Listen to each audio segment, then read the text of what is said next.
To our final set of the week here in Season 9, week number 7, phase number 2. It should be phase 2, and then week 7, and then day 3 of the SMITE Pro League. We got a great one for you to end the week. Oni Warriors up against the Olympus Bolts. And I am constantly feeling reeled in by these SPL matchups and pulled into the action in the same way that I'm reeling in the fish in Fishing North Atlantic, one of the free games this month with Amazon Prime. If you've ever wanted to experience life on a North Atlantic fishing boat, now's your time. You get to load in for free this month with Prime, as well as a whole lot of in-game content for free. Some free SMITE stuff this month, some free Paladin stuff as well as free delivery, free subscriptions on Twitch, and so much more. So thanks to Prime for being with us here in Season 9 of the SMITE Pro League and allowing me to experience what it's like to be a fisherman in one of the roughest seas in the world. My name is Dolson. Gormizer is with me to talk our final matchup of the week, Gore. What an exciting week of the SPL we've gotten. We've gotten some roster swaps, some 2-0s that should have been 3-game sets, some 3-game sets that maybe should have been 2-0s. A little bit of everything this week. A lot of spice as well. I mean, teams that coming in, like you said, expecting maybe certain results. Specifically, I'm looking at actually the Bolts last set was one that I did not expect to go so heavily in favor of the Leviathans. I think it's just been a very interesting week. And it makes it even more so because Week 8 is going to be even more like double packed by the time that we get there. Yeah, absolutely. Unfortunately, only one game left here in this week. Remember, we normally have a triple header here on Sunday, but the Solar Scarabs and the Jade Dragons both making some roster swaps. We wanted to be able to see those two teams face off against one another. Fully strengthed up next week. So next week we'll get 3-game sets on Saturday, or 3 sets rather on Saturday and Sunday. This week, full jungled up on a Saturday morning. Full jungled up on a Saturday morning, Goran. We are full Oni Warriored and bolted up here to end the day on Sunday after a 2-0 start to the week. Just the one 3-game set so far, though. If you look at these two teams between Warriors and Bolts, top of the standings type of matchup. And so if we're betting on another matchup that could go 3, I think the Oni Warriors versus the Bolts has a good chance of that. And you know what's one that's very interesting? And I didn't believe it, and I wanted to double-check it. The Warriors have never beat the Bolts. Ever. Not in any set. They've gotten, earlier this year, pushed them to 3 games, I believe. Just this year, beginning. Ever. Oh. It's 8-0 in favor of the Bolts. The entire time that they have at least been under these names, they have not been able to, the Warriors have not been able to beat the Bolts. And so, you go back, like, in Phase 1, I believe it was like a 2-1 win for the Bolts. Yeah. Then at Masters, it was a 3-0 for them. Like, they continue to find these wins. And so it's an interesting dynamic for him because it's a matchup that is challenging, right? Right. And I think that the Warriors have done nothing but get stronger as time has gone on. So it's something that is going to be increasingly difficult to keep that 0 in the other column. But I think it's a matchup that they've so far been able to keep in their side. And they've got Coach Barra on the headset today, walking behind the team, making sure picks and bans looking good. Their jungler's been looking good. Lasbra has had a great season so far here in Season 9. And really, we've talked about how that's changed up the ban priority for opposing teams. Yes, you've seen the Achilles, Camazotz, Naja, so some more unique picks out of the last 3 for Lasbra. But think about how, the Oni Warriors, I'm expecting a Daji ban somewhere in the first 3 unless they want to grab it for Cuvo Fred. That's also an opportunity.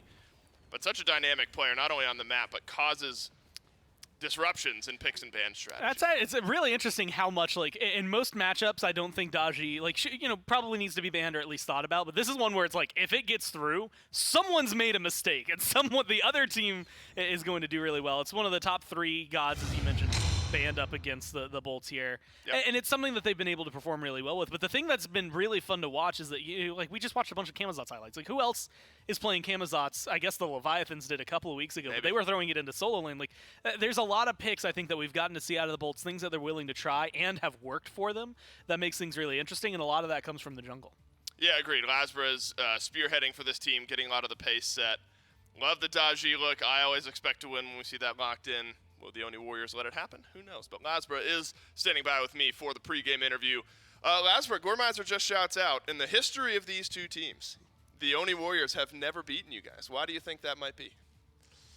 I don't know. I mean, you know, me and Fred, the matchup. I'm just the stronger jungler. Is that what it is? The jungle diff? Not really, but I like to believe so. Sure, fair enough. Look, you guys have both been playing some really good Smite.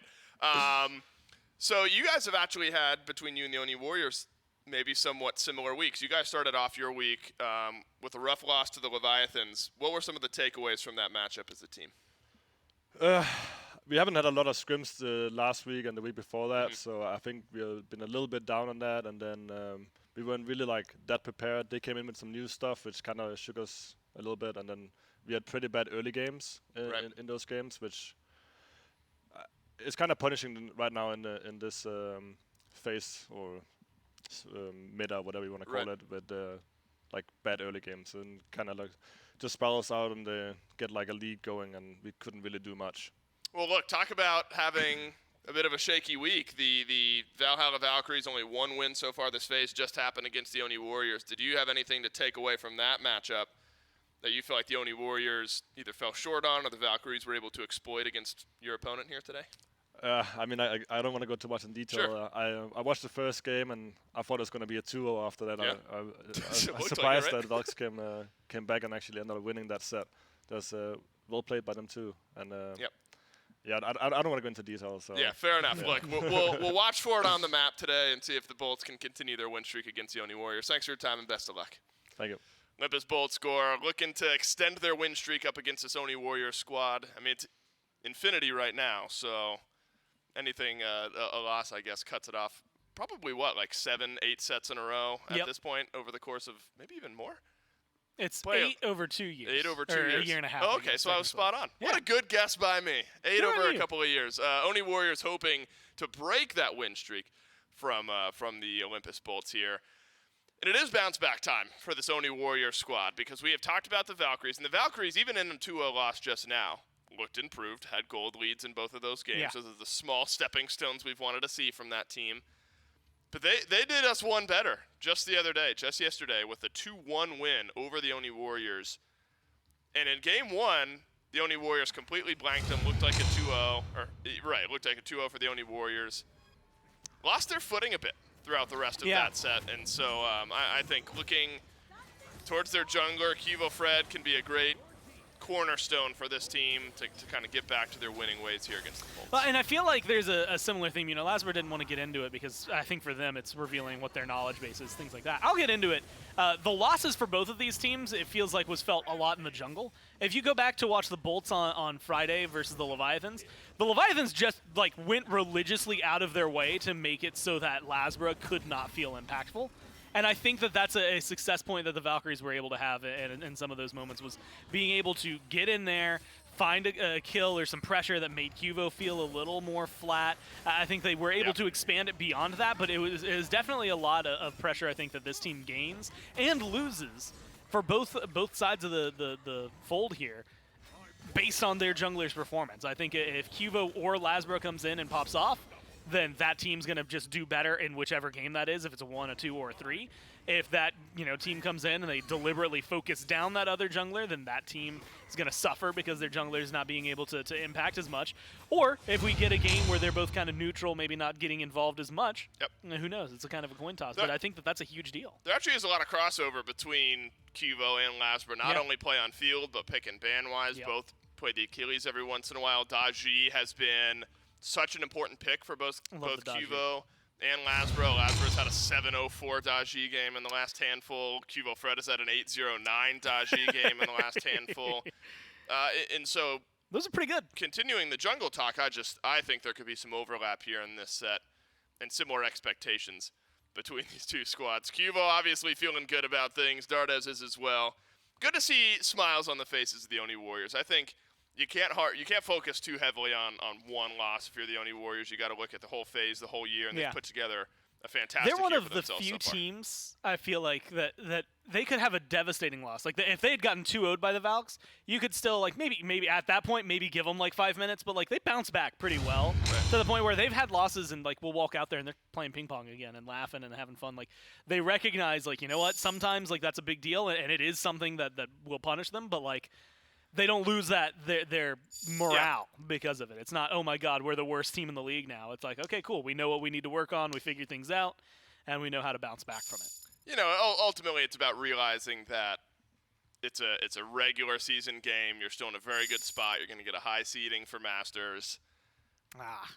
You gotta take away what went wrong, right? You gotta address that moving forward. But there's no point in sitting on it and letting it drag you down for too much longer. So even in a loss today, I think the Oni Warriors will bounce back and look like their old selves. The Olympus Bolts find themselves in the second pick slot, Gore. Yep. So that Daji going to get taken away. I imagine we'll see second pick banning out the Daji. So here's where things get interesting. So, and I feel like it's going to be banned this entire set, so I might as well talk about it now because I don't think we're going to get to see it. Maybe if there's a game 3 and somebody forgets about it. But the Bolts, they have a 100% win rate on Daji this phase. Like, they've played 6 games, won all 6 with her. So, like, Lasbra on Daji is a formidable pick. That being said, it's not necessarily unformidable for the Warriors. They've got a 70% win rate on it. So, like, it's been taken down. But the one time so far this phase that they first picked it, they lost that game. And so I was kind of wondering, like, part of me wants, like, test the stat. Part of me wants to test, like, the numbers in general. If the Warriors first picked it, is it something that then, when you know it's coming, that you can play well against it and maybe counter? It does limit, like, a lot of, like, your God pool and then, like, what you're going to try to pick. So it's, like, this really weird pick and ban strategy of, like, we're going to let you limit us, but then we can do nothing but pick gods that are going to be great against you. It limits you almost too much, puts you into a little box. So I don't mind the Bolts banning it, but it was something I wanted to personally find out. Yeah, counter. I wanted to test it. Yeah, of course. Counter pickable to a point, picking Daji that early. But both of these junglers have overcome counter picks on the Daji plenty of times. AMC, that'll be first pick for the Olympus Bolts, and AMC has been just a mainstay here as of late. Some in the solo lane this year, some in mid, a little bit in duo, but usually lands itself over in the mid lane. Ven has played AMC a couple of times in the last 6 games. 1 win against the Jade Dragons, 1 win against the Valks. Admittedly, the Ganesh does surprise me a bit because I'm sure Awesome Jake can play it. Wow, I actually can't believe that. It's been 3 games out of the last 6 on Ganesh for Jake. That's sneaky. That surprises me. You know, I feel like Shen has been there a lot, Nox a bit. I didn't expect it to be half of the last 6 games he's played have been on Ganesh, but maybe I should be less surprised. At least the ones I got to go back and just to make sure that they didn't play. Yeah, so they didn't play it against the Leviathans, but all 3 of those that they played were all wins for them. So like a lot of success out of this pick. And you know, if you think about it, this is going to be maybe one of the wildest comparisons I've ever made. But some of the essences of Nox and Ganesh are similar. In that Nox has a nice big silence. Ganesh, guess what? Nice big silence, good for controlling the fight. Nox admittedly has like some damage reduction, whereas Ganesh has some, the capability of saving his teammates a little bit more often. Both have some form of root. One, for a Nox is nice long range, versus Ganesh, who has to go in there, dash, kind of picks you up for a little bit. And then I think Dharmic Pillars, as an ultimate boxing people in, but slowing them, removing their prots, sort of comparable to the Nox ult of taking damage down, right? And it's one of those things that, like, I think the style of play that Jake is going to be going for on this pick feels similar to the success they've had on that other one. So I like it. I think it's one that's fit them well, and I think it's going to be pretty solid against. I mean, chasing down an Osiris, getting rid of the tether, being able to just straight up stop Khepri from using the abduct if he goes in. Things like that are going to be very helpful. Yeah, you got to look at the Ola run, though, now for the Oni Warriors, is they're big. I mean, obviously the Scarab's Blessing changes team fights so heavily, but so does that Sanctified Field from Ola run. Got to bait it out or try to play around it if you're the Bolts, because it feels like, Gore, the Bolts have this really good objective shred style of composition built out. You drop Dharmic Pillars, you have Soul, you have AMC later in the game, and they'll be able to burn through objectives pretty quickly. On the flip side, Oleron alone always gives you a certain level of good team fight, right? Regardless of where that goes, mid, ADC, you're expecting Sanctified Field to make an impact.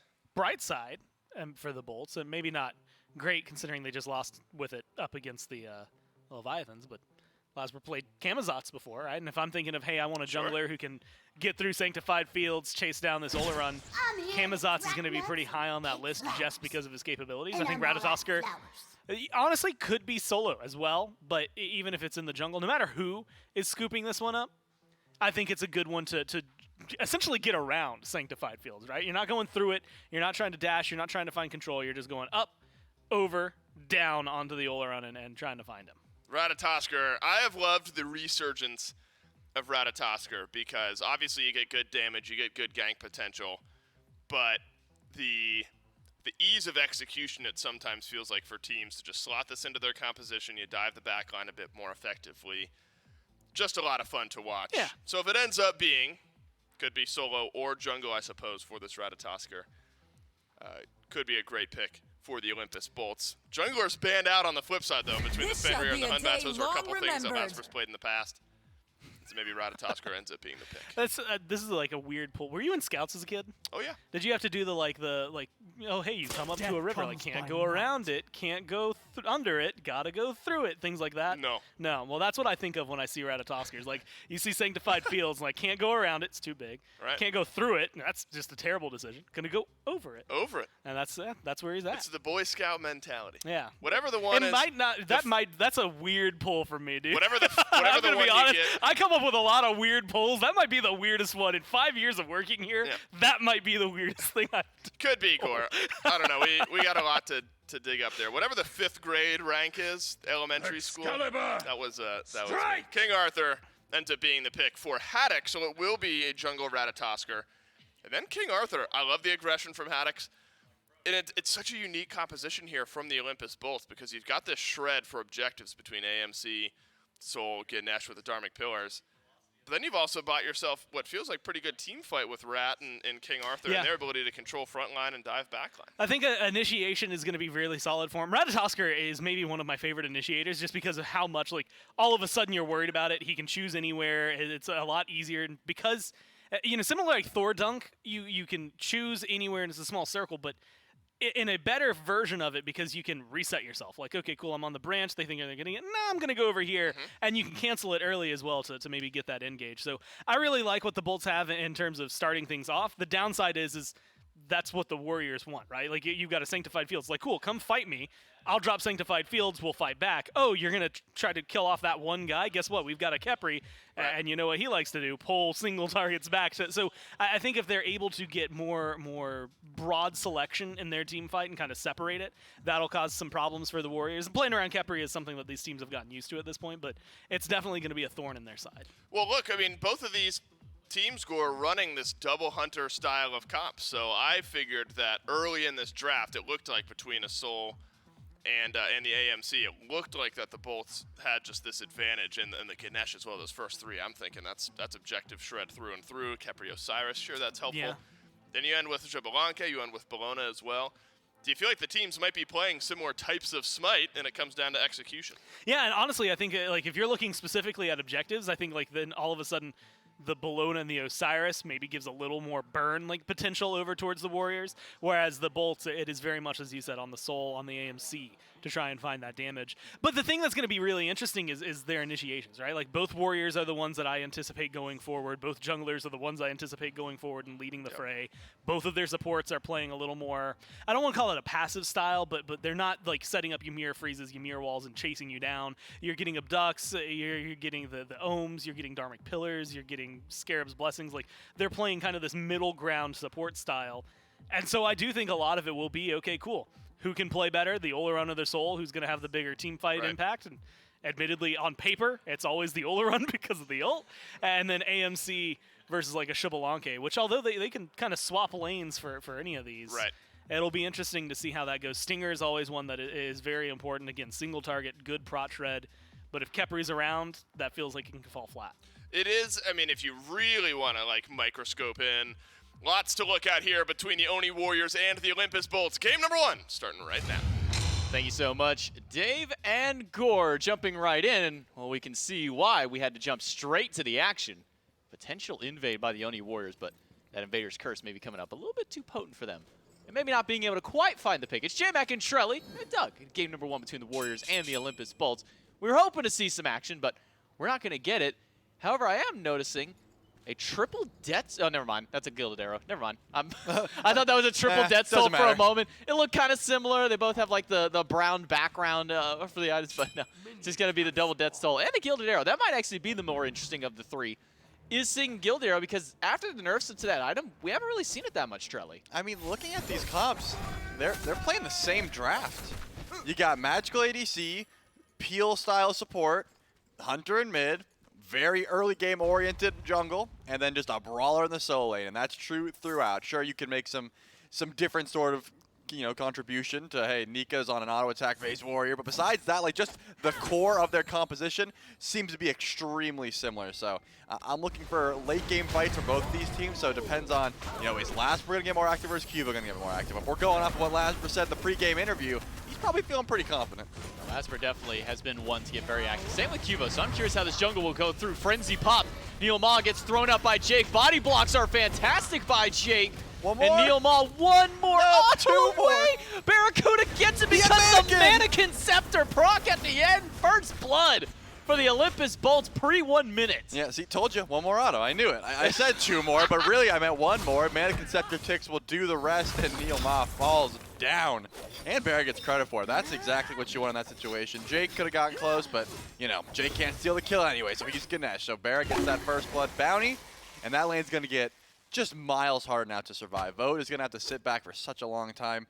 The Stellar Burst and a Supernova combo just does so much damage, and there's not too much you have to try and avoid that. You can drop the Sanctified Field and just say, I'm staying at tower line, but now that opens up some avenues for Lasper to try to get active as well. He's not going to have to come over to duo because they already have the pressure, so he can focus all of his efforts over towards that solo lane. I just got to double down and highlight the perfect body blocks from Jake as well. Gets the knock up from that dash to throw Neil Ma up, and then immediately walks under him and gets right behind to lock him down long enough to not only burn through the shell, did Barracuda, but then picking up the kill immediately afterwards. So great synergy right off the gate in the duo lane. But Barracuda now eating some big damage out of Vote. Vote's got his heal up to help out him and his teammate Neil stay active. So even despite going down for first blood, still some big fight back from the Oni Warriors. Yeah, Neil never dies there if Jake doesn't start the tier 1 lost artifact. If it's any other item, he doesn't have the damage for that kill. This is why he's building Chronos Pendant, baby. As we see, the blue buff invade will be stolen away, and Nika will be able to pick that one up. So unfortunately for Haddix, he's not going to be slamming too many abilities here on the King Arthur unless a reverse invade happens. Looking at where Lasper is on the map, he's had his own speed buff, so we'll lose that one, and Totem of Coup control. So the MP5 is going to go a long way here. I don't imagine Haddix is able to just spam away and get last hits on the minions. You can build up a massive lead just from one blue buff invade off the top, and I imagine Nika might want to continue that trend. Yeah, Nika definitely wants to keep advantage in this lane, and King Arthur without blue buff is a very sad King Arthur, one of the few gods who really does need to utilize that buff. But now that we do have that early pressure in the dual lane, does that kind of open the gate for Lasper to maybe put some pressure elsewhere on the map? No longer needs to kind of concern himself over in that duo? Yeah, I think he's not going to have to come over to the left unless something like this happens where Vote and Neil are up at tower line. Just because Barracuda's gone and that purple buff had just been taken. Whenever Lasper hits over level 5, he gets access to that global ultimate. I don't imagine that the Oni Warriors dual lane ever steps up to that tower as they just did. Even with Sanctified Field, even with Scarab's Blessing, it's a very long lane, J-Mac. We call it long lane sometimes for a reason. It just takes a while to go from tower to tower. And there's just a ton of CC that can happen in the meantime. Jake will tick over to 5 soon, and Darman Pillars, that's not going to make the escape any easier. You just got to keep your eye on positioning once those global ults get unlocked. For now, Nika with the pressure in the solo lane will make sure to keep Haddix at bay on that side of the map. So maybe Lasper can make a rotation over there and get things started out. We do see, once again, this Bancroft, a potential Bancroft. It hasn't been locked in yet for Barracuda. We'll see if he goes that or the Typhons. Right now, he just needs some help. Is the damage from Vote again. This combo from Neil and Vote is so potent in this dual lane. Barracuda holding on to those beats, probably the most important thing he can do at this early game. Yeah, on Soul, as long as you've got the sap rate, you shouldn't be too worried about ever dying. You have plenty of self-heal as well, and if he does go into even more lifesteal, he'll just be able to farm up just by nature of auto-attacking the wave. Looking at where QO is currently, I don't think a second blue buff invade is even a possibility, just a little bit too late to the time, or maybe didn't even want to put any more pressure towards that lane. Once you've got Nika ahead just a little bit, he doesn't need too much room to be able to run away with a lead in that sense, so not going to be invading that buff, just confirming the blue for his laner. and should be just leaving that lane alone for a little bit longer. We did see Lasper tick over to 5, but given the positioning of the duo lane of the Warriors, that there wasn't really any opening, and of course Dardes on the Xbalanque is going to be extremely safe as well. I don't imagine Ben's able to force out the beads. If a Stinger does connect, maybe you could get aggressive, but as long as you're holding on to that Ryzen Jaguar, it's pretty difficult to land a Stinger onto a Xbalanque in this early stage of the game. Yeah, Tartarus should be fine. Did go back to base and pick up the Transcendence. So stacking now up for the mid laner of the Warriors. I imagine BennyQ on this back should pick up his Transcendence and start up his stacking. So a couple of players on the map stacking up. Not quite as many stacking items as we'd seen in the past, though. I mean, I remember at one point we were seeing like 6 to 8 stacking items per team, but it really feels like we've kind of strayed away from that meta a bit, Trelly. Yeah, it really just depends on what you've got, and at the moment, magical ADCs aren't really building Warlock Sash, so just going for a lifesteal-esque start for both of these, you know, Oleron and Sol respectively is probably the option. Lasper is sort of lurking over here, but hasn't went into the tree just yet. Doesn't see any real reason to try and go for the ult as long as Equals Rally is available. And Hax is actually losing that trade just by nature of the heal. Dharmic Pillars down. Neilmaw is caught inside. Double root will catch Lasper and Jake. Cubo Fred will dunk in. Only find Awesome Jake with the ultimate, but the slows are just too much.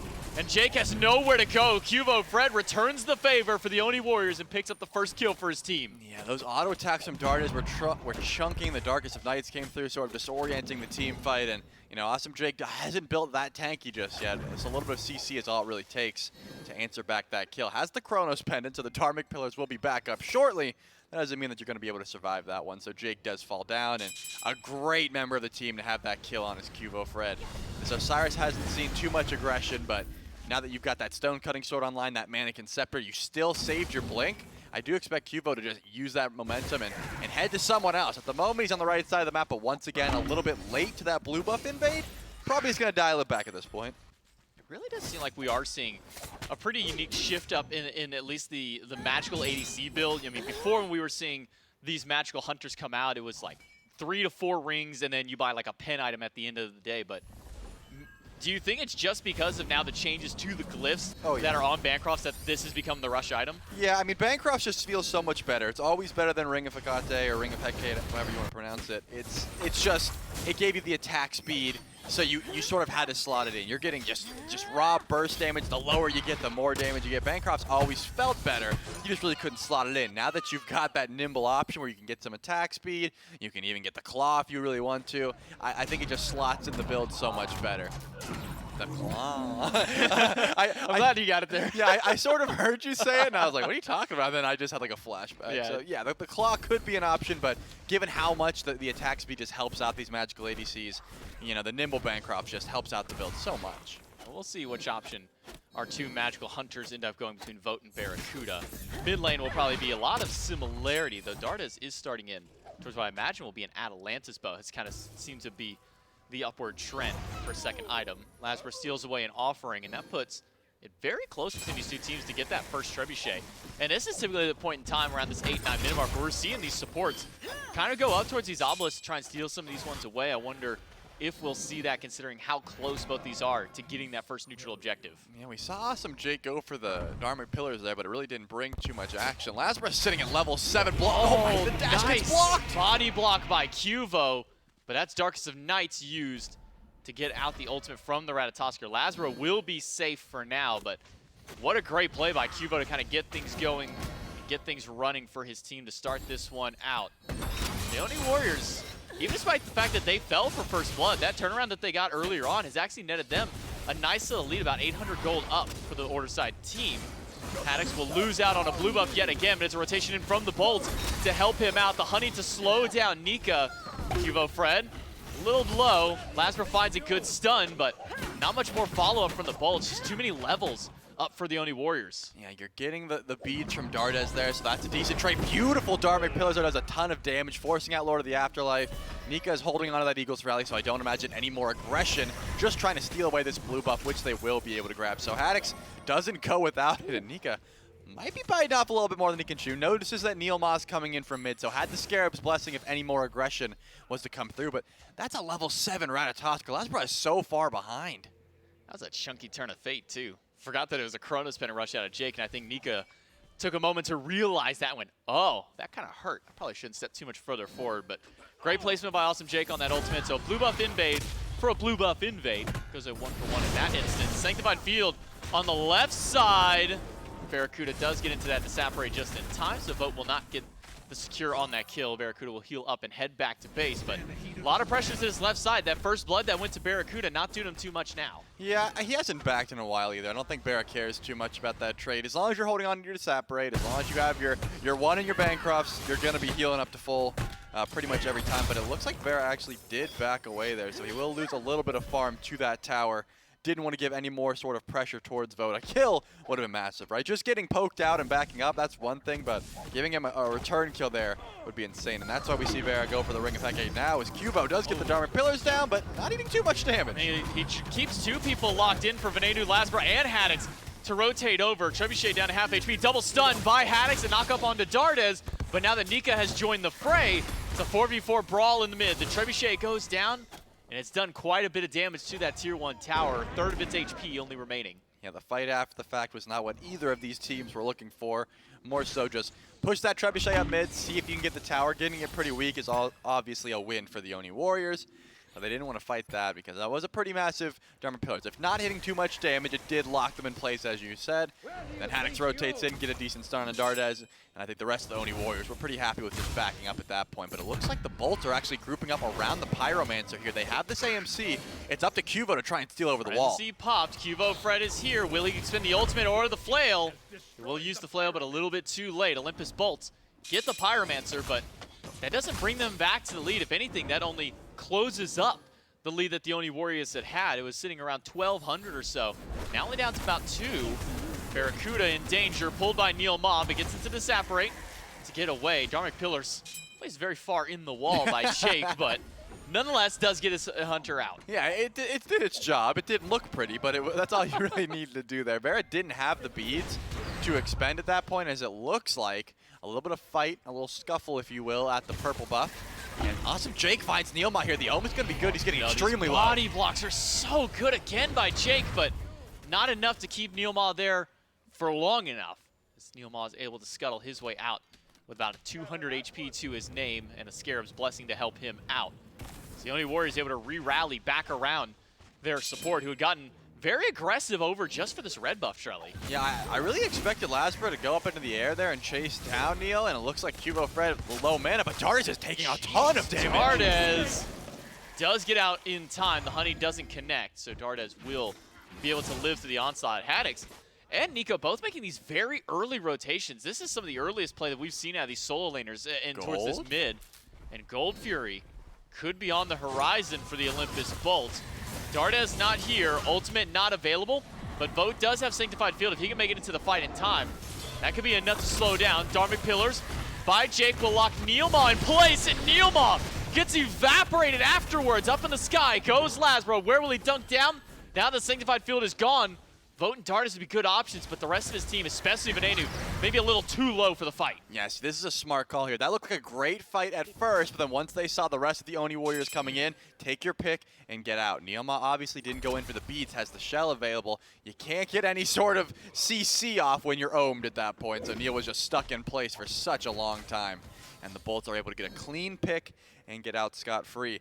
You know, I will say scot-free, but Vote has been just farming the whole time. Barracuda's been making these rotations in. He's sitting at level 12. Vote hasn't left lane. That's a level 14 Oleron. These ults, you know, have to be on point, but even if you're not hitting those ults, Oleron's doing a ton of damage at the moment. Lasbro wants to try and alleviate Barracuda a little bit by getting some pressure on Vote, but only really found the stun in a small flurry. Back to the Gold Fury. Goes the Olympus Bolts.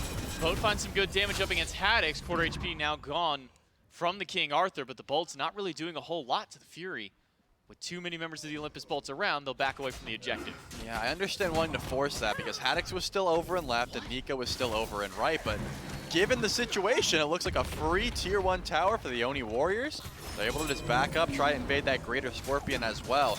You got some time before Pyromancer comes back up, so at least that won't be taken if you are a Bolts fan. That's pretty good.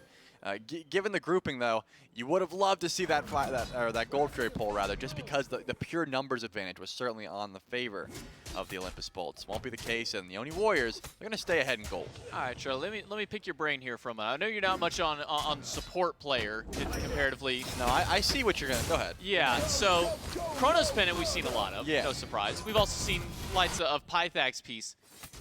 Both of them on the same character and on your support? Yeah, I mean, Awesome Jake has He's one... Like not tanky, though, he's got, at all. He's got one goal here. He wants to kill with his ultimate and do a ton of damage. He wants to be the carry. Yeah, then he said, look at me, Bear. I'm the carry now, and he's just going to continuously drop these Dharma Pillars to get the most value you can. If he's ahead, it's a genius play, but when he gets behind, it is going to make the Olympus Bolts light just so miserable. Jake's up 2 levels, though, has the Bracer and the Frenzy.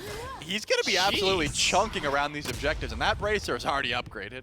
Yeah, that is some massive objective play-centric build for Awesome Jake. All he needs now is a Shogun's to bolster up the other two, and you've got more damage. Maximum. No, I mean, get a Rod of Tahuti. Rod of Tahuti on your, get the perfected Rod of Tahuti with your Khepri. There you go. Or with your actually no. If he dashed on somebody with the Calamitous Rod of Tahuti, that's just a free meteor strike. Yeah, that's true. I mean, we saw he dropped the Dharmic Pillars, and then it was just a stun from Haddix onto the Dharmic Pillars, and then he lifted Neilma up. So until Neil gets beads, all of that damage that Jake has built is going to go onto this Khepri. And all the damage that the Warriors have built is now being focused to the Gold Fury. Half HP already. Vote does have ultimate if they want to try and use that one for a secure. Darkest of Nights means that the Warriors will be able to secure that Gold Fury just a little bit late from Jake to be able to get that pillar out there to try and steal it away. So the Oni Warriors with that Fury, look at the gold lead that's already been amassed here, nearly 3,000 up for the Warriors. And the Bolts are the ones with more kills in this game. Yeah, I mean, it was just a great, we already touched on the fact that Neilma doesn't have beads, but because Awesome Jake doesn't have beads, the abduct from Neilma was enough to make sure that Gold Fury had no chance of being stolen. Lasper gets a stun and has to back out. Haddix is trying to step up to this Pyromancer, but actually it could be Cubo Fred who's in some trouble. Cubo's got to use his beads. Tether gets broken just in time, so Cubo doesn't take too much more.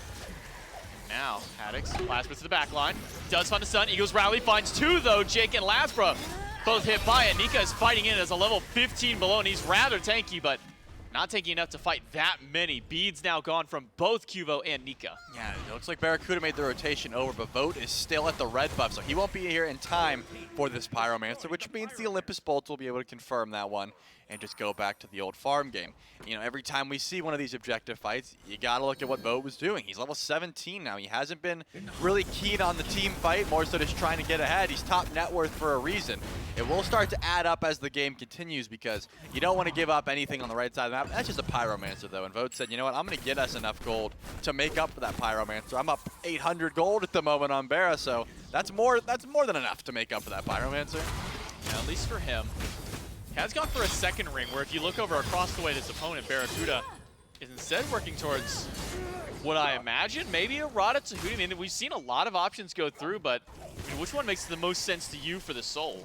At this point, you could go the Charon's coin if you really wanted to, but I think the Rob Tahuti makes the most sense. You want that extra auto attack damage. You already have the Bancroft, so you're swinging. Your burst damage is there with the Ring of Hecate. It just seems like any one of those items couldn't really do you wrong, except ChronosPen. I honestly couldn't make the argument for ChronosPen, and you don't need the CDR on the soul, but every one of those items in the tree, I think you could get some value out of. So for my money, probably the Rod, just trying to get some more burst. If Cubo dives, he doesn't have any sort of defense, so he could get absolutely just one-tapped by the Supernova.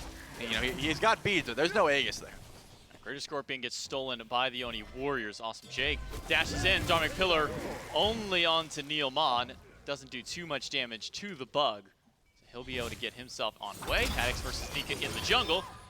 Looks just like it does in the solo lane, except no towers surrounding the two of them to kind of box back and forth. Barracuda will go back over towards the left. I'm not sure if he actually launched that trebuchet. No, he's going to leave it there for a little while longer. So I'm wondering what the Olympus Bolts are going to do with that objective. Do you just leave that one there and wait till a Fire Giant push, or what do you think they're trying to do with this one? Yeah, I imagine you just let that sit for a little bit until you want to go for Fire Giant, or use your Fire Giant after the fact. This is assuming the Bolts get a Fire Giant and then play around that as well. Could be the option.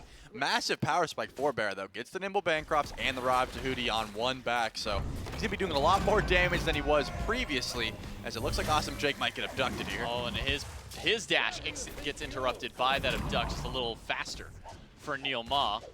Haddock beats Cubo Fred through the jungle. Barracuda has rotated over. So Supernova is at play for Barracuda and the Olympus Bolts. All 10 ultimates available. None are going to be used for now. Vote is still in power farm mode.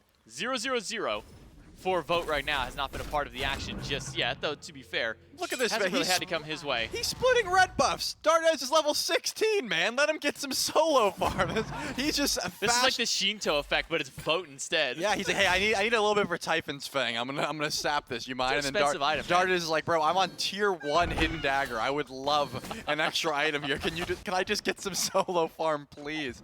You know what? If Vote just hard carries this next fight, hits a massive sanctified field and like peels for his mid laner, then I'm all for it. And it looks like the Oni Warriors are making a beeline for the Fire Giant. They're not going to go for the pull, though. Not yet. Now they're going to go for the pull. Look where all the bolts are. 3 of them are back in base. 1 can teleport in towards the fight. Now Haddox and Lasbra are at the Fire Giant pit, but his Fire Giant is melting. Up on the tree is Lasbra. A chance to steal, a chance to kill. Sanctified Field dropped, and the Oni Warriors get the Fire Giant. Lasbra barely gets out of this fight, but not for much longer. The bludgeon slam by Nika will confirm the kill on the jungler, and all the bolts can do now is turn tail and run. Yeah, it's just a great time to go for that pull of the bolts. No one was even close except for Lasbra, who is in a situation where, do I drop in my ult into a slow motion field? You know, maybe you have to in that regard. Wasn't able to steal this a little bit early on the dunk, and no way you're making it out of that one alive. So now the Oni Warriors are in a position where they can just slam down right lane, try and grab this tier 2 tower, get some extra gold. I was thinking maybe now would be the time that the Bolts send out that Trebuchet just to stall a little bit and get some gold on the left side of the map. But since Barracuda's there, the Oni Warriors probably not feeling too scared to try and go for this right side bird. It's 5 versus 3. Barracuda just now spawns in, and a minion wave joined. But the Oni Warriors aren't going to go for the right side Phoenix. Instead, maybe just try and scan out the rest of the towers and take those ones down. Level 20 now for Vote on the Ola run, thanks to the help of the push on the right side. Tier 2, not even looking. What are the Oni Warriors doing? They're not going for a tower. They're not going for a Phoenix. Primal Fury, baby. Seems it's just going to be the Fury call for the Warriors. I mean, they'll still have about 2.5 minutes to play once they take this one down, because it's not going to be living for very long. I imagine maybe a back, some gold in hand potentially, kind of stopping them from going further. Yeah, 1,500 in hand from each one. I just think it's a little bit early to be going for the Phoenix, even 5v3, and they probably could have. They had that double ADC. They didn't want to make any sort of unnecessary risks. It's still a very early Fire Giant. 22 minutes into the game, those Phoenixes are going to be swinging, and they want to make sure that they cross their T's, dot their I's before they go for a play like that. So they will back spend a bit of that gold, even set up for the Pyromancer in the process. This might be just a tier 2 tower sort of Fire Giant. They don't even look at Phoenix until the game goes on. But it looks like Jake will drop the Dharmic Pillars, and a Stellar Burst from Barracuda will help to steal that one away. So a little bit of extra gold for the Olympus Bolts. They're in a position where they certainly could fight back. It's just the XP and the gold is really starting to get out of hand. So making these small stands where you can take an objective like that will certainly start to add up. Yeah, 5k gold, 3,800 XP. As we start hitting level 20s across the map, it won't matter as much, but the only level 20 is Vote in the duo lane. Everybody else still sitting and waiting to get towards that power spike. Vote's able to finish up his starter item, as well as that Typhon's Fang earlier on. So 1 item out for Vote to be in full swing on this all run. We've already seen what he can do against objectives. We've seen the kind of damage output that he has. I'm a little worried for the Olympus Bolts. What's their line back in once we start maybe seeing, I guess maybe when we see the next Fire Giant Siege? Yeah, I mean, it certainly will be the play. I don't think with 1 minute and 11 seconds, the Oni Warriors are looking to break the base anytime soon. Awesome Jake did just go for the Compassion instead of looking at what I assumed was going to be the Emperor's armor. Maybe the Bolts were also trying to feel out the push. Like, are the Oni Warriors going to try and go for the Phoenix? Should we get that Emp armor? Just start building into it just in case. And now, it might even be a stand they're trying to make at this tier 2 tower. They know that this Fire Giant falls off in about 50 seconds. Need 2 plus Neil, 2 damage dealers to fight against the tower. And they're doing some decent damage, but not quite enough without the minions. Awesome Jake and the rest of the team do have ultimates if this fight goes sour, but as soon as a minion wave gets in, you can see the damage output that Vote and Dartes have. 1 tower left standing, 30 seconds left on Fire Giant. The Oni Warriors will make their beeline towards the mid lane to take out the last of those towers. But they'll take a little detour and grab a red buff along the way. Well, BennyQ makes the beeline. I hate you. There's the beeline. He just drew it right there. I'll take the headset off and head out. Have a good rest of the day. Wait, J-Mac, they're fighting though. Oh, they are fighting. Eagles rally. Dunk in on top of Awesome Jakin. With no defense to his name, Dartes crits him for about 600 damage, and down goes the elephant. Down goes the tower.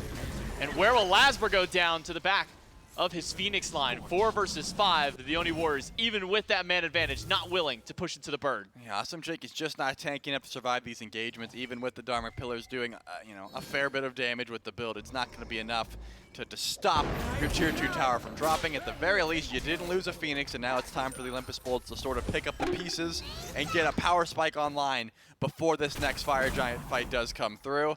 If you're looking at the opposite side, though, the Oni Warriors are having power spikes galore. Deathbringer was finished for Dartes. Once he backs, I'm sure he'll be able to upgrade that or upgrade his starter. Either one would be a massive spike.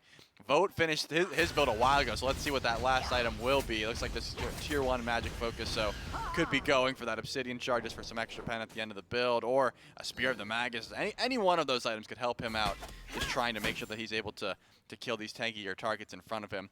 Lasper did get the Bumba's Hammer, but with some changes, it's not going to be as impactful as it used to be.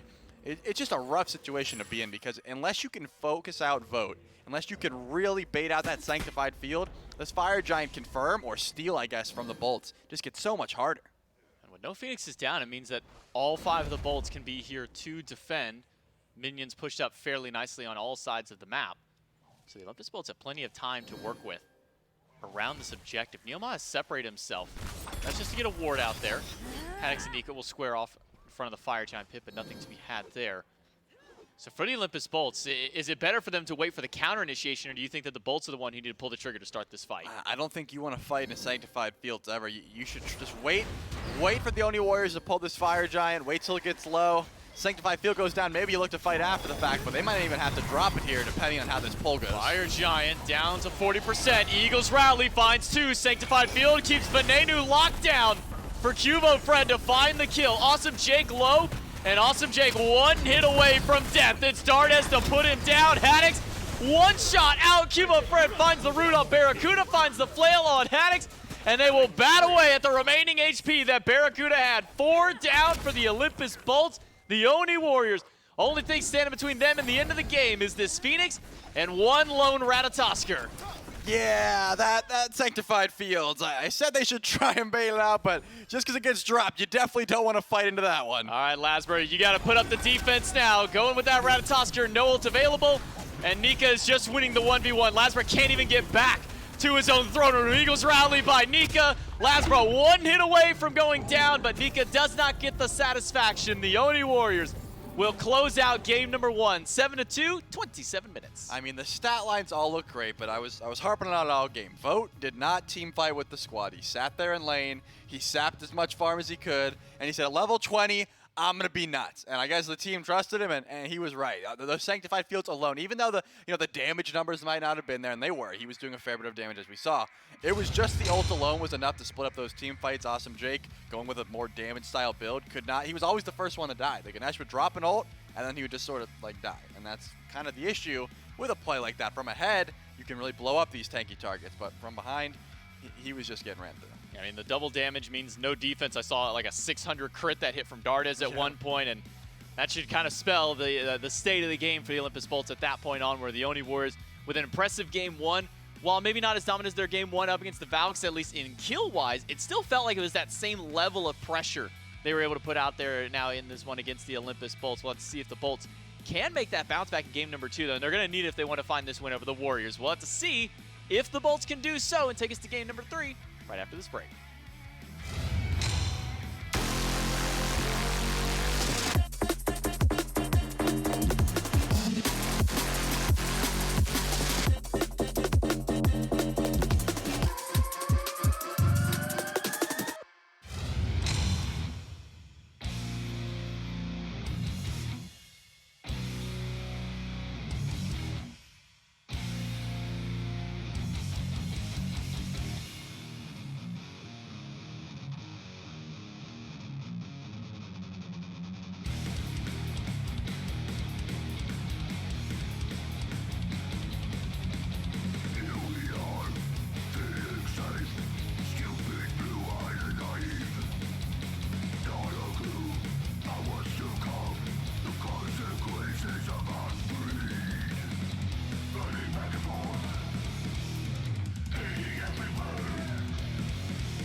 Welcome back to the SMITE Pro League, where the Oni Warriors take down the Olympus Bolts in game number 1. It's something, now they're on the verge of beating the Olympus Bolts for the first time in like 8 straight sets. The Bolts have taken down the Oni Warriors left and right, but not in game number 1, where the Oni Warriors, powered by their Alienware machines, able to overwhelm the Olympus Bolts. And you at home can do the same. Maybe not beat the Olympus Bolts, but you at home can play on your Alienware machine.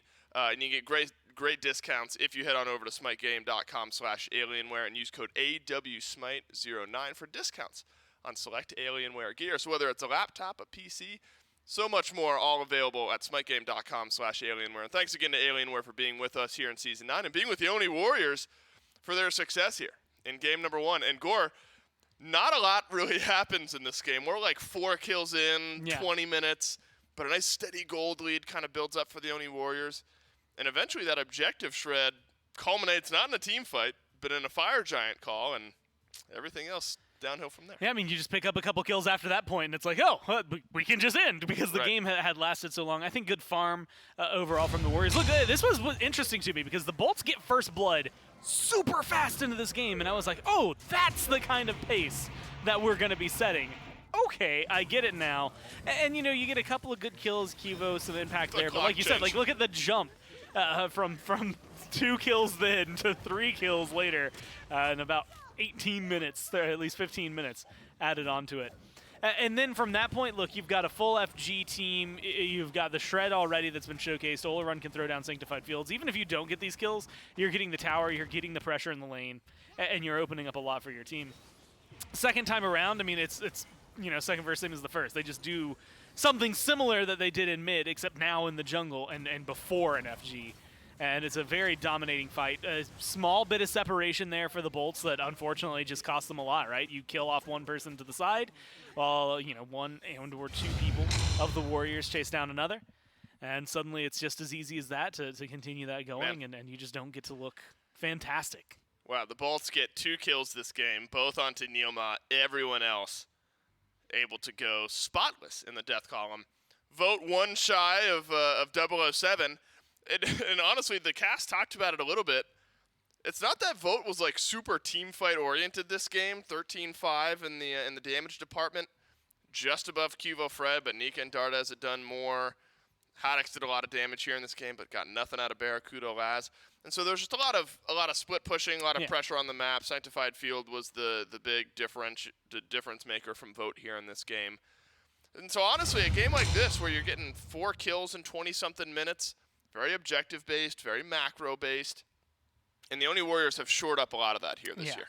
And I think that this was maybe one of the better showcases of what this team's capable of in the right moments against any of these teams, right? Yesterday, you saw the Valks have, I think, a really strong performance. And now you're getting to see what this Warriors team is capable of. But we'll throw it back to that Valk set. Game 1, the Warriors looked really good. Adjustments into Game 2 from the Valks and maybe some slip-ups there from the Warriors themselves made things a little bit easier for the Valkyries themselves. So now I wonder if the Bolts can make some similar adjustments. Yep. In picks and bans for Game 2, we will find our answers. Bolts in first pick, Oni Warriors over in second pick. So, of course, Daji has been the topic of conversation between these 2 junglers, Oni Warriors. You're going to let it go through. You're going to ban it out. You're going to hope that it drops to you. You leave something else open. Plenty of options. That was the first Game 1 loss that the Bolts have had to the Warriors all year. Really? Yeah. Every other time they've had a set. Admittedly, that's also the second game they've lost to the Warriors all year, so it might not be too much. The first time they met this year, it was a Bolts, then Warriors, then Bolts win. The second time they met was at the seeding LAN, and they 3-0'd them. And then they didn't see each other again until earlier this phase, where it was a 2-0 win for the Bolts. So a couple of wins that have gone their way. And, you know, as you mentioned, I think monumental, not just for the Warriors getting the first game, but like putting themselves into an interesting spot where they could theoretically get a set here if they play the same way they just did. I am very unconcerned for the Bolts long term. But, you know, you have a week where you suffer, honestly, a pretty tough loss to the Leviathans on Friday. Yeah. Didn't get much going in that set. And then Game 1 here in this set feels like it kind of just slowly bled away from you. I think the Bolts kind of need a win here in Game 2, even if you lose the set. Just a notch a win this week in the SPL. Again, very unconcerned long term. This team will be be fine, but for my mental, I need a win. And I think it's interesting because you know they went weeks while Barrow was feeling sick, where they didn't scrim too much, and they were winning more sets then. Admittedly, there were a lot of changes going on in the game, meta styles, things like that. So it feels like it plays into their hand pretty well. But like, technically, they won more SPL sets scrimless than they have here after finally getting some practice back under their belts. But I think that's less to do with the bolts themselves. More maybe state of the game stuff, other teams stepping up. You think it is just interesting to notice the correlation. Yeah, sure. And well, I mean, like Friday, I think the Leviathans with like Cabrakan mid just caught the bolts off guard just a bit. I wonder if for players the type of game that the bolts just lost is more frustrating, where it's not like you're just getting blown out, you know, kills aren't in your favor.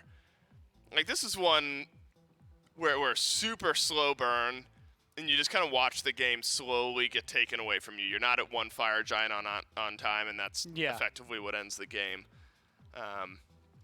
Anyway, it's just my glimpse into the mind of a player. Daji does end up getting banned out by the Oni Warriors in their third and final spot. That'll leave the Nemesis open to first pick. Still plenty of value for the Oni Warriors.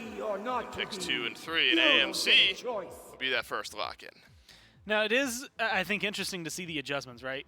Having Erlang Shen banned out last time, having to go for the Ratatoskr here, now being able to go to the Nemesis with the Osiris and the Erlang gone. She has been the pretty much like next highest jungler in priority, at least in terms of this year. So it's not too surprising to maybe see them scoop that up. And again, it's one that first pick league-wise has not done very well. Four games first pick, 4 games lost from first pick. So definitely something that the Bolts are going to have to be wary of. Yeah, agreed. Bologna picked for the Bolts. And so the Bolts loved this style of objective shred in game 1, didn't win with it, and now the Oni Warriors are going to pick it for themselves. The Emoja ends up being the pick for Neilma. 5 first game loss or first pick losses. 1 first pick win that the Kings got earlier this week. I almost forgot about that one. Oh, just all week long? That's not all week long. They've added 2 more first picks to Nemesis. It was 4. Gotcha. She was 0 out of 4 up to this point. Gotcha. Now she's 1 out of 6, which interesting. I wonder why is that a small step forward, but it is, I guess, a step. Yeah, I wonder if teams just figure out ways to punish the Nemesis when you lock it in first. I mean, you don't love having to fight into an Ola run, right? Can buy, maybe itemize around it depending on what Awesome Jake wants to build in those relic slots. And, you know, for a few supports in the league, Gore, Sylvanas would still raise my eyebrows, but this is something that feels like Neilma has gone back to a couple of times. You know, it's like inbound Sylvanas support a little bit, and then Neilma Sylvanas support a little bit is what we've seen. Actually, Neilma lost with it against the Valkyries earlier on this weekend, 0-3-11, so the KDA looked good. But still a bit of a pocket pick as far as the rest of the league is concerned. And he's a pick, like, I love playing Sylvanas. I admit that there's something, you know, when it comes to Pro League play, how difficult it'll be. Not super mobile, right? Your peel, I think your ultimate is, like, you know, big, large, great knock-up. But how many times are you going to get to use that on multiple people? I think we've seen it in some of the best circumstances, which are actually, as you highlighted, played by Inbound. The Pro League Sylvanas looks phenomenal in those hands when the Scarabs were playing it. Pulls are the biggest important thing, right? If you can hit those consistently, that's all that really matters. Honestly, you don't even have to hit them consistently. If you have like a 50-50 rate on it, that feels like it's still going to be pretty good for you because of the displacement it brings. Then you have good lockdown, you've got a root, you've got a heal that deals some damage onto the other side. You can get really involved in it. You can be very tanky towards the late game, but it is one that unlike some of the other supports, feels very much reliant on everybody else. I can hit a pull, I can hit a root, I can heal you, but you still have to do the damage. Everything that a Sylvanas does is just facilitating, and that's perfect for Neil, and it feels good for the Warriors. But that means that this AMC, this Oleron, now this Achilles, are really going to have to step things up to make sure that that's not in vain. Again, even in a loss, 0-3-11 as far as the KDA goes, good for support. Achilles now for the Oni Warriors. That'll likely be for Cuvo Fred in the jungle. Remember, Cuvo and Lasbro, very similar in kind of their fallback jungle-style picks. He's not going to be allowed to play the Hunbats, the Fenrir, the Osiris, the Daji, the Nemesis, all that taken away from Cuvo, whether picks by the Bolts or bans. Oh, they're allowing Shen in there as well. And so Achilles ends up being his fallback, and that's something we've seen him find success on in the past. Which is something, I mean, up against a comp like this, you've got a Yemoja, you know healing's going to be coming through. That actually might thwart some of your executes in the late game. But otherwise, what do you have? Oh, great. A stun, something you can chase down with, some decent damage. I think a lot that's going to be on the table for him. And like you said, something that's been a fallback for the Warriors. Fallback for a few of these junglers lately. Yep. And to the point where I'm not necessarily expecting it a ton, but I am. It's not No out of longer left field. surprising, right? Yeah, and it's one that, like, he's Speaking very of surprising. man. Okay, so I'm gonna say this about the Achilles before we move on to that, and that's just that he's very middling, right? Sometimes he wins, sometimes he loses. Nothing special. So Apwash score Yeah, is surprising. Very much so. First pick this phase. I don't think first pick this year, if I'm remembering correctly. no, 'cause he probably got played during that weird. That think- one didn't we weird see week. Apwash Actually, solo? he got he got played in Masters. Oh, maybe that's what I'm thinking of. At any rate, first time in the phase Twice. for sure that we've seen Apwash. Cabrakan hover now. Could be Cabrakan solo. I lead us to Will glory, end up being King Arthur to for Nika. victory. So let's talk Apwash here, Gore. Empty the crypts, can slow down some of the healing, can use it as kind of counter fight to what the Oni Warriors have with Yeah. their Sanctified Field as well. Could be some value with this pick. I'm actually really interested in that because, again, it's one that, as far as things go, he's got decent burst, right, at the beginning. He's got some sustain for himself, like you said, anti-heal, big team fight field ultimate. A couple of patches ago, like, you remember when Zeus got really big? Yeah. I was expecting that to be like Apwash, Vulcan, like these other gods that are like really big burst, but not really anything else in terms of survivability, are going to start to join him. And he never showed up. he was like, Never I did. think Moswall played him a little bit in the SCC, but that makes sense because it's Moswall. And not a lot of people up in the high end have picked him up too often. So it's really interesting to see what he's going to bring, at least in the matchup, going into mid. I'm not looking at him at crazy clear, but I am looking at him as someone that can deal with like a Sylvanas pretty well. He can kind of change the field of the team fight. But if they play it anywhere the way they played last time, there wasn't a lot of team fights. Like we saw like what, Right. 2 Sanctified Fields, if even. Like they didn't happen crazy often. At least that impact I think a lot of the team fights. So if they're opting in, if they're getting a little more aggressive, with the Nemesis and with the Bologna, then I think that we could see this happen and be very impactful. Even still, I think late game you've got good damage coming out of mid. You've got great damage coming out of your carry, really good front line, and then shred that comes out of the Nemesis. So I think that there's a lot that the Bolts have been able to lock in here that while it might be easy to pick on the Apwash, I think if they can get to late game with him in a Right. good spot, it'll feel great. I got to admit, I'm just thinking about Apwash Also- for Ven specifically. This is just not a player god combo that either I'm used to Not seeing anymore. or have a lot of data on or expect kind of weird things. Been Merlin, Morgan, ESET, AMCs, all that for Ven. And so as Apwash would be a curveball for any mid laner in the league, I'm intrigued to see what Ven is going to be able to do here on this pick. Always unique for the Olympus Bolt. Some catch your eye there. Well, Corey. he's messing with he's only played it 6 times. Ever. in his career. In competitive play, in his Got it. career, he's played it 6 times. He's got a 50-50 win rate. So he's right there, Nice. man. This is going to be the one. If he wins it, he goes slightly up. Can if you he see the loses last it, time he goes played down. I don't know if that shows on the sheet. Probably not. No, not here. It just says 6. It just says, it says Venenu, Apwash, 6, 50, 2.2 KDA. 2.2 KDA, not bad. Can the Apwash break over the 50% win rate? We'll go back down to J-Mac and Trelly for game number 2. I'm always a happy guy when we get to see an Apwash out here. One of my favorite gods in the game. I'll just say not even one of. My favorite god in the game. Win or lose, I'm always a happy guy. It's kind of like aggro was whenever it came down to Zeus. But as we jump into game number 2, we'll have to see if Venenu can bump up that win rate on Apwash to a 4-3 this time around as he takes that over into the mid lane up against maybe an okay composition to run it into, Trelly. I mean, this is the only composition that you even should be running Outwash at the moment. I don't even know if that's, the best option, but it will. What Outwash does do, because this is my job, is to tell you this.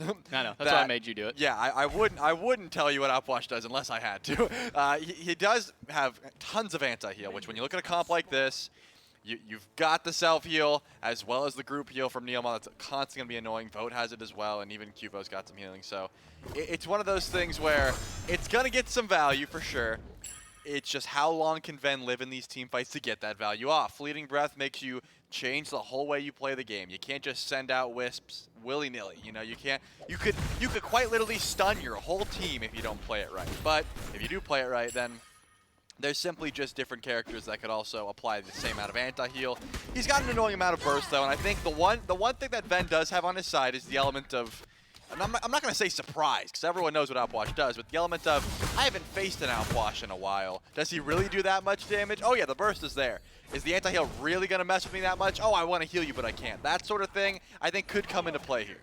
Well, let's see how this Venenu does go through. How this Venenu goes How Venenu and this Outwash okay, that makes go sense. through at least till the ending of the game. And as we start getting towards the team fight, he's got to make it to the early game first. And he's close enough to that tower line that Cubo Fred won't actually get too much going off up against him. We'll have to sit safely under that tower for quite some time, because as mentioned, Outwash, not the best gods of staying alive in the early stages. I will say he's got a decent matchup in a Dardes, right? I mean, the Corpse Explosion is easy to juke out if you have some sort of movement ability, right? If you can jump over it, you know, dash away from it. AMC's just going to have to sit there and take the full brunt of that damage unless a tank is going to body block it for him. So I imagine once Ven gets some mana online, you know, it does take a fair bit of mana to really cycle your abilities on Outwash. So once he gets, you know, that Warlock Sash, for example, he'll have a much easier time just poking out Dardes. It's going to be a nightmare of a matchup. I imagine Dardes just wants to, you know, throw his honey and then back up. Like, you don't want to be taking those trades. Empty the Crypts essentially will cover the whole lane, and that's something that Dardes can get stuck in very easily. You just always have to watch your positioning up into a pick like this. For now, dual lane pressure going to go back over to the Oni Warriors. Sylvanas and at least this Olaron going to keep that pressure up. Nika still being pushed back 2v2 on the right side of the map. Stun hits Lasbro. Dashes has been expended by Cubo Fred. And the second one gets him just enough distance to where Laz and Haddox will not chase in. But maybe a fight around the blue buff. Lasbro is here. But Haddox, or I should say Nika's doing a good job of trying to zone out. Not going to get there in time, and Lasbro low on HP. Regenerating a little bit back. Not going to be enough to steal blue. And that blue buff invade is going to go down, and it does look like Jake is going for a similar style of build. The first item, Chronos Pendant. You know, that's nothing new. But if he goes into Pythags again, I'm gonna have some concerns. I just think that, you know, Yemoja full, even the Ganesh full damage really didn't show us too much value, but the Yemoja full damage, well, you want your Yemoja to be able to survive throughout the fights and give sustain to your team. As Neil is looking to go for a possible steal here, I don't think that the Hog is available, and it will be confirmed by the Olympus Bolts. Yeah, Neomos still has the Hog, but Jake wouldn't have had it. Does go for doubling up on the Chalice and the health pot, so a decent attempt, but it's not going to go down. We've seen two failed invades from both sides, and you know, just standing there does stall out the Olympus Bolts as well. Gives the Oni Warriors some lane pressure, so Neo really wasn't forfeiting too much for being there, whereas you look at the Bolts, they spent a fair bit of time with that blue buff, getting essentially no farm, and then had to waltz all the way back to lane. That's going to start to add up when you look at the positioning of the other jungle.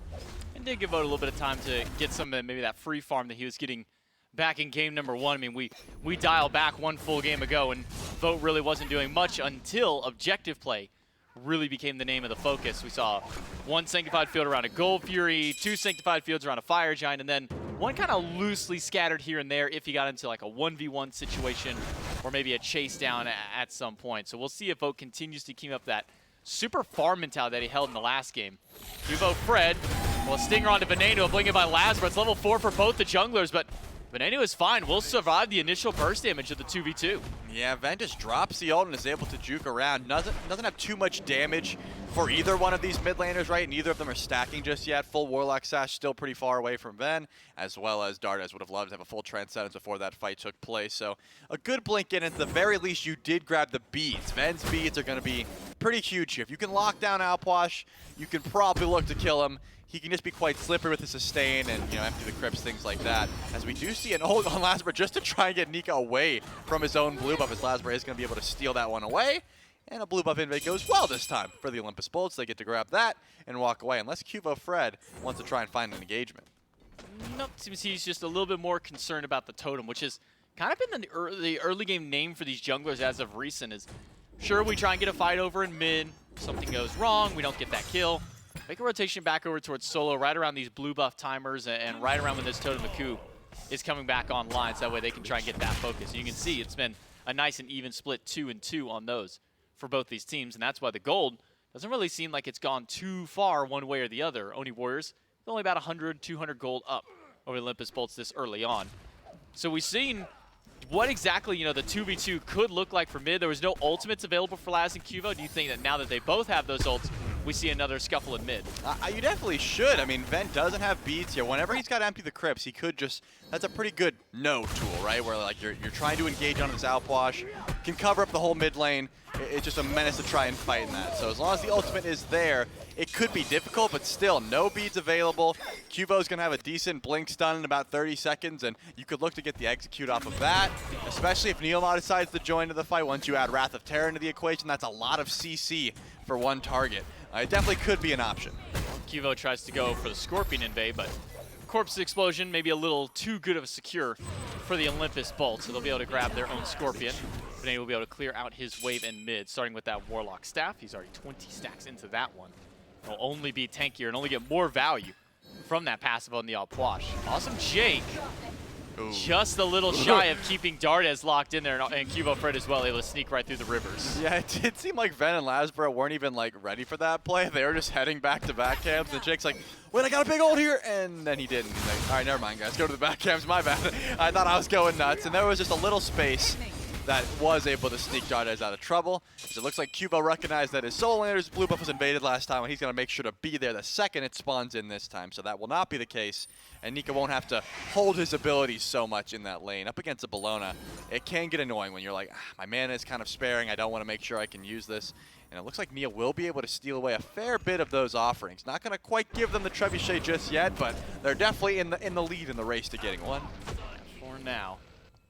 Oni Warriors have that pressure to try and get that one. Up game one against the Olympus Bolts. As Gore highlighted over on the desk, first time the Oni Warriors have taken a game one against the Olympus Bolts in quite some time. And this would be that first set win for the Oni Warriors against the Bolts if they can find a game two victory for themselves. It would be a massive momentum swing. I think they were in the same vein against the Tartarus Titans not too long ago, where they weren't able to find a set win up against them for franchise history and found one earlier on into the year. So a year of firsts for the Oni Warriors, to say the least, here in Season 9. Yeah, it's going to be a big one, but you got to keep up this play style of just defending your buffs as best you can and looking to get aggressive also where you can. Now, Cuvo has allotted himself a level lead in the jungle, but Lasbra just caught up there, so it's not going to be too bad. They're essentially mirroring each other's jungle pathing at the moment. If you're looking at the XP, it's pretty much the same across the board up until Haddix, who's just got a small level lead over Nika, and I imagine once this wave goes through, that'll be last lead evened up as well. So not too much aggression. No kills have dropped yet either. We've seen a couple attempted ganks, but since then, Ven's beads are already back up, and that's been going for a while, and it does look like he's going into the Staff of Mirrodin extremely early on with this Warlock Sash. So that's going to mean a lot more damage coming out of this Outwash once that item finishes up. Pull just off the mark by Neil. We'll heal Cuvo Fred. Riptide from Jake.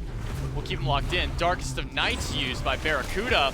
And the River's Rebuke will lock in a couple. Neilma nowhere to go. The Crypts are raining through. Not quite enough to get Cuvo. He's one auto away in the blink. Barra will make sure that he gets out, but he walks right into Barracuda's Rising Jaguar. And that is 2 kills for the Olympus Bolts and a first blood with it. I mean, you got to watch out for the old Rising Jaguar around the corner trick. Everyone knows that one. But that was just a great engage there. The first River's Rebuke from Awesome Jake wasn't the best. Artemis was able to walk out of there effortlessly. That one, though, catching Neil and Cuvo on top of all of the damage from Ven. This is how you make that Outwash pick work. Make sure that they can't get away from your damage. If you're looking at all of the members on the side of the Oni Warriors, they don't have that leap. They can't get away from the Corpse Explosion. They definitely can't get away from empty the Crypts when they're inside the rivers. And that's going to be an easy double kill. Well, not really a double kill. It's more of a delayed double kill because Cuvo blinked away. But 2 kills in favor for the Olympus Bolts. Do you think that then might be the calling card for Neil Maher, at least maybe one of the players on his team, to go for a Phantom Shell later on, since none of them can escape their Service Rebuke? Yeah, I definitely think it could be a smart idea. The Sprint was already gotten, which is going to be great for helping out all these slows. A Shell, I imagine, will come shortly as well. You are foregoing like a Cursed Honk or something up against a Yamoja, which could be useful, but if the option is like, hey, they're going to get more healing, or I'm going to die in the rivers every time, I think you probably would let them heal a little bit if that's the case. Some pressure by Vote over towards the purple buff, not enough to slow Barracuda down from still securing that one, but that first trebuchet of the game for the Warriors will go right back into the mid lane. Neil Ma will stick by to make sure they can get some tier 1 tower pressure and some pressure on the Scorpion. That one drops down for the Oni Warriors. Rivers will catch out one more. Darda is stuck in the middle, nowhere to go. The Rivers collapse, and he will go down. The Olympus bolts charge forward. Haddix finds a massive double Eagles rally. Neil Ma low. Neil Ma should go down to a couple more shots. It'll be Lasbra to pick up the kill. 4-0 for the Olympus bolts to start this game out. And it looks like a free Pyromancer as well, unless Cuvo Fred decides to get active, and it looks like he might go for a possible steal attempt, but more than anything, he could be in some trouble after this objective goes down. Let's get the Pyro, and they might even get Cuvo Fred. Body block just a little off the mark by Lasbra. Riptide to give BennyQ an extra movement speed in. Slice and dice is good. Nika will stop one, but there are 3 others along the way. Riptide, no, goes the wrong way. Jake doesn't grab his teammate, but he actually puts another one down to help out Lasbra, who barely makes it out of the fight himself. Yeah, and it looks like Haddix was trying to kill Cuba, but can wrap around onto Nika here. Some juke shoes might let him survive a little bit longer. Stun is good. The spin, not enough. BennyQ and Haddix find the final shot, make it 5 kills for the Bolts, but Neil Ma comes right back, does go around the Riptide, but all this while, once again, Vote split pushing on the left side, takes a tier 1 to trade out, and keeps this game at only 1,100 gold lead for the Bolts. Yeah, that was a massive swing in favor for the Bolts, but, you know, as you highlighted, the gold's not that far out just yet. They were able to grab the Pyromancer, but losing that tower pretty much evened that out. Vera does drop the Darkest of Night. It's not going to help his mid tower survive, though, and that one will go down as well. So, despite what it may look like, 5-0 for the Bolts. The gold looking extremely even given the map state. Map state alone is looking in favor of the Oni Warriors, just been able to push these lanes so effectively. That's what AMC does best. He just clears some waves from a distance and can zoom out, and given the playstyle that Vote has, he was able to level up to level 13, get that shell as well, so maybe he'll just grab the Phantom Shell and tell Neil, you can get whatever you want. I got you, man. We're not going to be stuck in those rivers for long. We'll have to see how that goes for at least the remainder. Gotta imagine if it is a shell for Vote here, it should be that Phantom Shell to help out with the Emoja. Neil Ma takes a bit of poke. Oh, no. Gets a River's Rebuke, pulls Haddix under the tower. Maybe not the one person you wanted to grab, and the empty the crypts will empty the last remaining health bars that Neil Ma had to his name. Cuvo Fred was only there to watch as the support goes down. 4 at the mid tier 1 tower. Haddix inside the tower. Nika will make sure to zone them away as Awesome Jake throws out a couple of Riptides to slow things down and allow his team some distance to make a retreat. Well, this game, Awesome Jake does not go for that same style of build. He's got the Chronos Pen, of course, but he's got the Sovereignty, which is helping him tank up these towers, make plays like that. Great River's Rebuke. Was able to trap Neil in, who is building just full tank, but eating so much damage. Ben has been able to essentially just spam his kit into the rivers for free and just get, you know, assists in this case. He's not getting the last hits, of course. He's 0-0-6, but so much damage confirmed by Jake, just setting up for him, making this pick look real solid as the game goes on. But look at the positioning of the Oni Warriors. They're all heading to the left lane, possibly grouping up for a Gold Fury pull, and they are going to make this. Fury will start it up. Awesome Jake walks in, finds a stun on the Cuvo Fred. Gold Fury, half HP, being ping-pong back and forth between Dardas and Vote. But Dardas the Knights comes through and might stop that one in its tracks, as well as Haddix in the backline against Dardas. That will get a sanctified field. Haddix will have to Eagles rally out the moment that he touches the ground. Neil Ma, half HP, the empty to Crypts. Will get the shell out of Vote, will get Cuvo Fred, not far enough. BennyQ finds one onto Neil Ma. Barracuda finds a kill onto Nika, and that is 8 now for the Olympus Bolts. Wow, Haddix doing his job so well there. Rotates around the back, gets that Gold Fairy pull to absolutely stop, and then once empty the Crypts come through, just gets so much value. Splits up that team fight as actually as you would want, and Neil, unfortunately, once again, gets stuck. This Sylvanas, you're either in position or out of position, essentially, on Sylvanas, and the only difference is, where's your team? Once your team bails on you, you can't really get out that quickly. Didn't have the sprint available and was just stuck in the Crypts, and just goes down pretty much for free. The good news for the Oni Warriors, the Gold Free was not pulled after the fact, so despite them losing that fight, and now it's looking 8-0, and you know, the gold explosion didn't come in after the fact. No, I mean, it's 1,700 gold for the Olympus Bolts in the lead, 4,000 experience, but when you look back at the player levels, most of that is between Jake and Neil Ma. 3-level difference in the supports. Everyone else, at best, a half level up, maybe, against their opposition. I mean, Haddix and Nika, both fairly even. Haddix just ticked over to 14, same as Nika to 13, so there's one difference there. Lasbro 1 level up. Besides that, most of that XP seems to just be the supports. Yeah, Dardas is actually ahead of Van at the moment, and it seems like, given the fact that Vote has not left lane too much, I imagine he's pretty close to level 16 as well, so that's not going to be your biggest issue.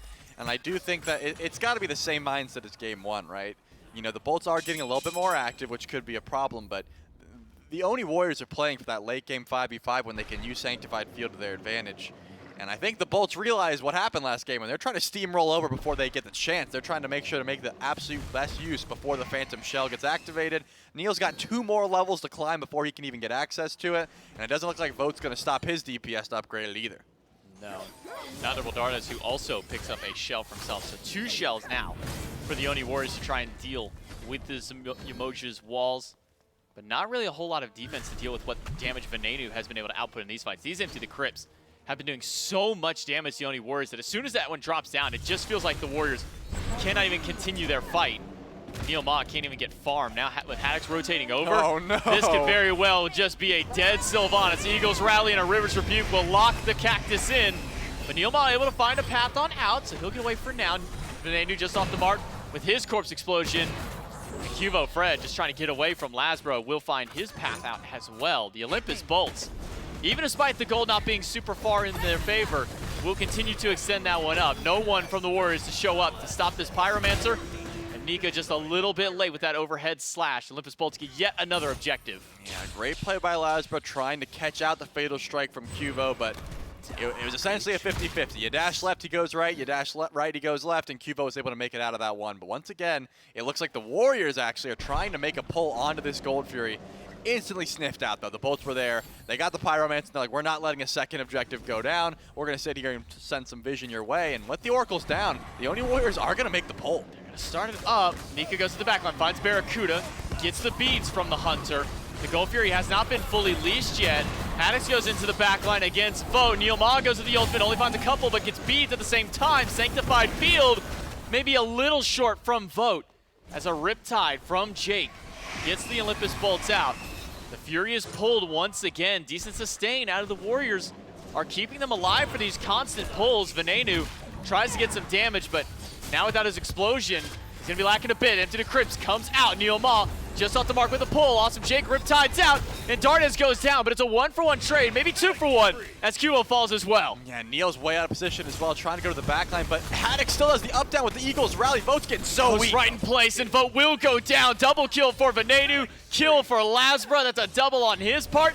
And Nika there, the last tasty morsel for the Olympus Bolts before them, and the objective, and Nika will delay it as long as he can before the triple kill and the full house goes over to the Bolts. And it looks like the Bolts aren't too pressed about that Gold Fury. They're going to immediately channel their backs and cancel it, actually. I think the call might have been, let's back and go for fire, and they realize, wait, Barra's not up for 15 seconds. We're only 18 minutes into this game. We can just pass this Gold Fury back and forth and just try and go down. This will take a bit because they don't have too much DPS on this objective, but as long as Jake has a fair bit of healing in that Corpse Explosion, Gold Fury will go down for the Olympus Bolts. You know, even though the Oni Warriors were pulling that, the second I saw Vote drop that Sanctified Field, I knew this fight is not going to go well for the Oni Warriors. That's your best team fight tool. It goes down, and Ven held on to the Empty the Crypts as long as possible. That tool is able to split up the fight so much. The Oni Warriors can never fight into it. You can bait it out, but once it gets dropped, you either have to disengage or try and run away. No way they're pulling fire here. Oni Warriors on the fire. No answer yet from the Bolts. Venenu will walk through. He should be the first one there to spot this out. The Fire Giant's not going down too quickly. Venenu's here. It's up to Neil to slow this one out. Empty the Crypts goes through, and Venenu will not steal. Instead, he will lose his life, but so will Neil Ma. Lasbro able to make it a 1-for-1 trade, but as Lasbro step too far forward, Nika dashes in, will find 2 in a Sanctified Field for the disengage out of Vote and Nika. The Oni Warriors lose their support, but 4 get fire. Wow, what a massive play there. I think Ven did exactly what he had to do. Pop the beads, run in, and try to go for the steal there. Unfortunately, gives the 4-0 shutdown as well as not being able to steal that one away. If you're the Olympus Bolts, sure, you kill Neilma there, but already 6 deaths onto this Sylvanas. That kill is not worth too much. And one thing the Oni Warriors have done is stalled this game out. They have the Fire Giant now, and they're able to group up and try and get some extra gold and close up this gap in the meantime. If you do look at the Bolts composition, they're able to turtle pretty well. You know, you can drop the River's Rebuke, empty the crypts will essentially stop any sort of Phoenix siege. I imagine the Bolts aren't too worried about trying to defend a tier 2 tower if they so choose. A full 5v5, even though the Oni Warriors did get Fire Giant there, I don't think that spells too much disaster for the Bolts as long as they're, you know, cooped up underneath their towers. And Neilma is just so desperate to hit level 12 at this point. He's only level 11. He's been sitting under that 12 for so long. I mean, it was 12 versus 9 in the levels earlier on between Jake and him. Now it's 15 to 11, so that lead for support has just been spiraling ever further in Jake's favor. Once Neil can hit that 12, maybe can make a bit more of a difference in these team fights. Oh, he's clearing. Already 2 shells picked up. Do you think that Neil goes for a third one? Do you think maybe he goes for something else into that slot? He's so close. I just want to see if this wave's going to be enough. He's finally going to be able to clear it. 3 minions to go. It's not going to be enough. He didn't. He got it. He's got it. All right, so now Neil gets an extra bit of survivability, and that's going to be absolutely massive. You would love if your Sylvanas could live through this, like the first engagement where it's just, okay, drop everything, reset, come back in, heal up. You can't do the come back in, heal up if the Sylvanas does not live. Now a second relic is going to help out a ton. And I'm sorry, I was so hyped about the low. What was the question again? I was asking maybe what relic he goes for. Oh, in that case, yeah, I think an extra shell would help them out, but maybe if you're trying to siege here, you could go for... Oh, no. Oh, no, the River's Rebuke catches 2. Sanctified Field, BennyQ thrown up in the skies forever, but Vote doesn't have the damage to close it. It says Haddix and Barracuda to put down the Hunter of the Oni Warriors and the Olympus Bolts with a 5 to 4-man advantage, even with 3 still on Fire Giant. The Oni Warriors may not put up a full defense at this tier 2 tower, but they'll keep a few people here. Yeah, they are going to keep the grouping here as Lazarus pushes a mid, not too worried about that 1v1 with Cupo Fred, given the itemization difference that we're seeing. This tier 2 tower definitely could be in some trouble. Beautiful pull, though. Barracuda bead's gone. That could be the call for Nika to go in, but Neil Ma's the one losing all of his HP. He'll be able to get himself on out of the danger, but the tier 2 tower will still go down. Olympus Bolts now starting to climb up with that gold lead. This is a little more expected of what you would see with a 15 to 2 kill lead. The Olympus Bolts now march their way over to mid. Yeah, and doesn't look like Jake's going to have ultimate for any time soon, so a full-on fight here, not too likely, but the tier 2 tower definitely going to be in some danger here unless the tanks of the Oni Warriors want to step up. Kuda has to back away. He's at half. Cuvo Fred with some decent poke up against Haddix. Now Nika's searching forward. I'm not sure the Oni Warriors can really make a chase for this. And only 30 seconds left on this Fire Giant play. It feels that that Fire Giant was just a we need to keep the Olympus Bolts off of this objective kind of a play. Yeah, they definitely stole it away and stalled out the game and try and get late game. At the very least, Neil Ma gets a full Phantom Shell. Yeah, the Phantom Shell. So that's going to help out a ton. You're able to walk through the River's Rebuke, and that could be troubling as the game continues. Neil Ma has finally got some farm under his belt, and I think that Fire Giant did exactly, you know, you would have loved for it to do more for the Oni Warriors, but it did exactly what they needed to at the time, and that was sort of put the brakes on the offense of the Olympus Bolts. They did lose a tier 2 tower in the process and really didn't grab any extra gold for themselves, but now they're able to fight at this next Fire Giant and hopefully look to get as aggressive as they can. The one thing I will say that was huge was Vote falling down there. If Vote's able to live and just, you know, lose your tower in that process, maybe you still have some avenues back, but it looks like the Fury will spawn in and the Oni Warriors are already on. The Warriors at the Primal, Darkest of Nights used, but the Gold Fury, I should say the Primal Fury, goes to the Warriors, and that's one little boost of gold to try and keep them back in this game. It's only about 4,500, if even that, closer to 4,000 that separate these teams. Again, with the amount of kills the Bolts have gotten, with the kind of pressure they've put across the map, you would expect this lead to be bigger. But the fact that there's still 2 tier 2s and a tier 1 standing for the Warriors means it's not quite the disparity you would imagine. You know, the XP is really what's keeping them apart at the moment. Pretty much everyone except for Ven, carries-wise, has upgraded like the level 20 mark, whereas no one from the Oni Warriors are able to hit level 20 just yet. They are grouped around this objective, so it does seem like the Warriors are at least a little bit confident trying to 5v5 here at this objective, but the game plan's got to be the same. You know, bait out that Sanctified Fields, look to dive after the fact, whereas the same could be said for the Warriors. If the Empty the Crypts gets used and, you know, you're not dying off that, you've got a pretty decent opportunity to try and look into the fight after the fact as well. Tier 1 tower and Solo goes down, so now it's only the 2 remaining tier 2s for the Oni Warriors to defend, though one of them is about half HP from the push earlier on by the Olympus Bolts. Fire Giant back on the map now. And the ward coverage is in favor of the Olympus Bolts. They've got the immediate eye vision in the pit itself. And now we start to see that group up by them. Got to keep your eyes on Vote. Last game, Sanctified Field around the Fire Giant is what was able to win the fights and secure the objectives for the Warriors. But now on defense, they're going to have to use that one to try and make the offensive play with it. Yeah, I also have my eyes on Dardes. Wherever that stinger lands has to be the target, right? Whoever you're shredding all those protections on or crippling, making sure that there's no sort of dashes that you can be used, needs to die immediately or force a relic and then back up at that point. So both of the carries of the Oni Warriors, you know, they've got a lot of pressure on them to make sure they're doing, I mean, not just their job. They have to do more than their job at this point, given the disparity, given the fact the Bolts are up 15-2 and finally are able to pull this Fire Giant. Fire started. Crits raining through by Barracuda. The Olympus Bolts will get off of the Fire Giant for now, with everybody on the Oni Warriors now grouping up around each other. A couple level 20s have now hit Cubo, Fred, and Vote. Vote able to at least pick up his starter item and max that one out.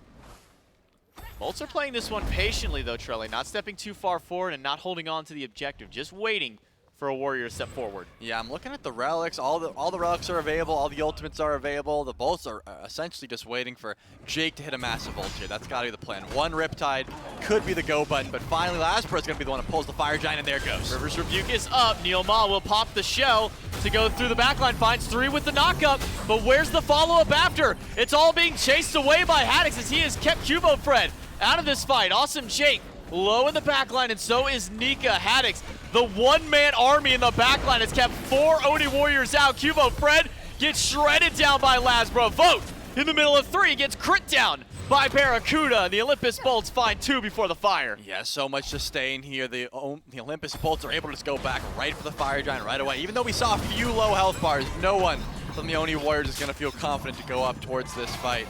You know, we saw a fair bit of damage, but you highlighted it best. Haddix was in the back line with that Death's Embrace, and he just did not care. It didn't seem like that health bar was ever going to be dropped any lower. So now, the Olympus Bolts, 27 minutes into the game, finally get their chance with the Fire Giant to push down what seems to be right side and mid at the same time. Haddix sort of split push by himself at the moment because they just have so much DPS. And with Lasper heading over here, I don't imagine they're going to reset. They might just look for this right side Phoenix. Gonna need a full defense. 3 versus 4 for now.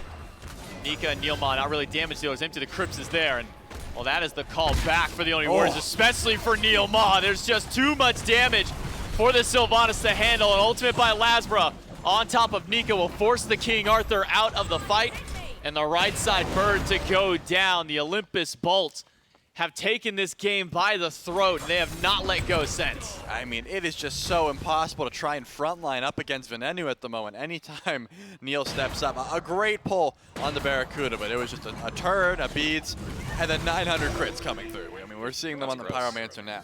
Ven has so much burst damage as well, so you get a few corpses under you. The explosion was enough to just absolutely delete him at that point, so it's just a very difficult situation to be as a frontliner. Nika is incredibly tanky at the moment, but Neil unfortunately just doesn't have the itemization to try and live at the front line with the carries doing so much to him. Now the Bolts are able to just back up, possibly go for the Primal Fury. There is still one tier 2 tower standing tall, but they gotta feel pretty confident just going in for these birds, seeing as how simple their siege is. They walk up, Jake goes for a Riptide into an ult, and then Ven just starts spamming damage. At that point, everything else just seems pretty easy. I mean, at this point, if you're the Oni Warriors, and it's very clear if we look at the player damage where the problem is, it's on BennyQ. 30,000, double the next person on his team, which is by the way, the 700 and 800 critting Shubalanke is half the damage of this Opwash. If you're the Oni Warriors, how in the world do you even get to this mid laner to slow them down? Well, I mean, getting to Outwash is never the issue. The issue is killing him, but when the front line of the Bolts are playing as they are, we've seen what Haddix is doing, and he's essentially just W-keying. No one could get past Haddix, so I guess that was poorly phrased. You can't get to Ven because Haddix is just playing zone duty. He's just protecting Ven with everything he has. Of course, Awesome Jake just splits up the fight so well with the River's Rebuke, so it's so difficult. But now the Oni Warriors, they don't have to go anywhere. They can sit underneath this Phoenix and just turtle up as best as they can. Olympus Bolts have all 5 with Fire Giant, and they're going to split their division up with a 3-2 split in the left and mid. Haddix and Laz met by Cuvo and Nika, so matching up their oppositions. The Olympus Bolts have plenty of time to play. Another minute before their Fire Giant goes down, so not too long. Just need one good minion wave to come in and get this fight started. One good initiation from Jake, maybe a decent ultimate. Or maybe Awesome Jake just forces himself into the fight and empty the crypts by BennyQ to zone the Oni Warriors away. Left side, Phoenix goes down cleanly, but 3 ultimates used by the Bolts to make sure it happens. Yeah, they already have the right side Burr with that Trebuchet pushing in, so you're going to be sending someone from the Oni Warriors back to clear some waves here. You've got time to try and get this last bird. 36 seconds before Fire Giant falls down. You did lose MP the Crypts, but you still do have River's Rebuke, and Haddix is full HP with an Eagles Rally. I imagine this mid burr will be pretty easy to grab. Keep your eyes on Cuvo, who's wrapped around the backside of the fight. Nika and Lasbro will fight over in the left lane. So it's going to be a 4v4. Cuvo Fred goes in with the blink stun, but it's an Eagles Rally backwards for Haddix as he's taking too much damage. The River's Rebuke holds back 4, but Neil Ma finds 4 with the ultimate. And once again, no follow-up off the Sylvanas. Instead, it's the burst damage right back in. These Riptides are insane, but there's the Sanctified Field that the Oni Warriors need. It's a 1-for-1 trade out. Nika trying to keep Barracuda out. Cuvo Fred finds the double kill, needs one more hit to find the triple kill, and will do so. The Oni Warriors have pushed back the Olympus Bolts in the mid, but it's still not quite enough. 2 birds down, Darters and Cuvo have to go back to defend. Yeah, that was a massive wraparound there by Cuvo. You were right to highlight the walk around. He had the stun, and it seemed like Haddix got absolutely shredded through before the fight even started. He was able to juke around for the time being, but Cuvo Fred just going massive there. You'll notice the Titan wasn't doing too well. I said the Oni Warriors have to send someone back to defend their Titan. They decided, you know what, I'll just let it get to half health. We're going to win this fight handily, and that was the case. But that left side Phoenix is still down. You're going to have to descend the right bird, and then a group up around the EFG is going to happen shortly after. But you still need someone to defend your Titan. You still need someone to defend those left side fire minions. If the Oni Warriors play this as best they can push up that left side wave and then just sprint over to this EFG and try and make a play. Looking at where Dardes is, I don't imagine that's the call. It looks like Dardes is just going to push up left as far as possible, and I don't know if the Oni Warriors are going to be able to get here in time given the back timers. Barracuda and Jake, the first 2 at the Fire Giant pit, and will have the ward coverage.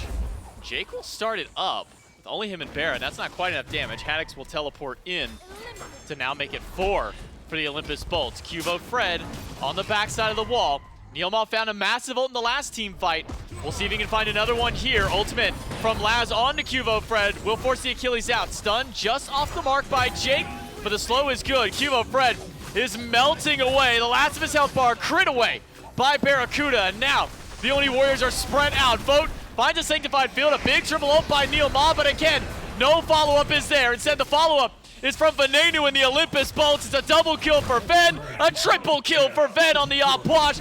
26-5 for the Olympus Bolts, and with only one bird still kind of somewhat in their way, the Olympus Bolts can march right past this one if they choose and end the game to bring us to game number 3. Yeah, you don't want to let the opposition get enhanced Fire Giant, but the Oni Warriors really were committing to what seemed like a steal attempt at first and then turned into an all-out fight. Even with the Sanctified Field coming down, Ven was just doing so much damage. The Olympus Bolts, I mean, you know, the gold lead was never that outrageous. The kill lead was always there. We were highlighting like, oh, 14-2 at this point, but the gold didn't seem like it was too far. The Oni Warriors had a decent defense there at the Phoenix, but, you know, the respawn towers were just a little bit too much. That Titan was a little bit too low. They decided, you know what, we're going for this fight. We need to throw everything we have, and the team fight presence was just much more in favor. I don't think Neil Ma was ever able to live through a fight. Once he got in, he ulted, he was guaranteed dead. More often than not, to the hands of BennyQ. I mean, we saw one really good team fight of the Warriors. That was the one that Cuvo Fred was able to wrap around at that mid-Phoenix. A good River's Rebuke from Jake kept a couple of members back. Neil Ma found, what, 4 people with his Wrath of Terra? So a good fight out of the Oni Warriors at that point, but by that point of the game, they were already 2 Phoenixes down, about 10k gold down. It was just so hard for them to fight back in. Oni Warriors, we got to figure out something, because if the Olympus Bolts are going to be running a comp like that back again, could be dangerous. We'll see what adjustments get made in Game 3 right after this break. Let's liven things up, shall we? Come, the party's this way.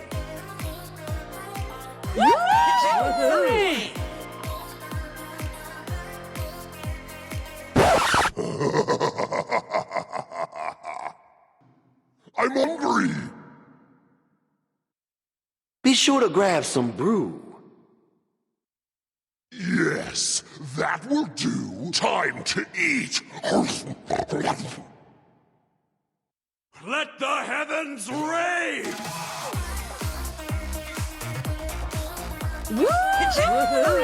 Let's keep this going all night.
to game number 3 we go. And there's no death segment with Gore and Dave without a belly laugh from Gore to start things off. And this is one that we could talk about, but I'll move us on here because we move on to game number 3 here with a fantastic performance from the Olympus Bolts here in game 2, Gore. The unique pick in the Outwash ends up paying off. Ven looks near untouchable. The Oni Warriors are not able to find that back line. They get some objectives, but the Bolts never faltered. I think it was very impressive how well the Warriors fought back despite how much the Bolts were just beating them down. I mean, it was impressive, I think, again, the strength that the Bolts illustrated throughout this one. And look, man, if you're going to lock in Opwash and you want to make a statement, this is a good way to do it, right? You come in, you get an 8.0 KDA, you just absolutely demolish team fights in terms of where the Warriors are. Really good defense built up around Ven. And you get to see that a lot here, right? Where it's just like, I mean, look at his health bar. It's untouched. Nobody's really going for him. The pressure isn't there. Yeah, he's more sustained than anything. There's a point, and we'll see it in the post-game stats, but you did not get a great Sylvanas performance. I think we saw one of the reasons why he's not usually locked in for a lot of this, whereas on the other side, you see a game like this and it starts making you go, well, damn, where's the Opwash been? Let's bring it out a little more. I mean, this one, look, it starts out really well for the Bolts, and like you said, a couple of bumps in the road, but mere speed bumps for them. They just had to slow down, make sure they got over them fine, didn't want to mess up the suspension or anything, and then once they were over them, it seemed like everything was perfectly fine.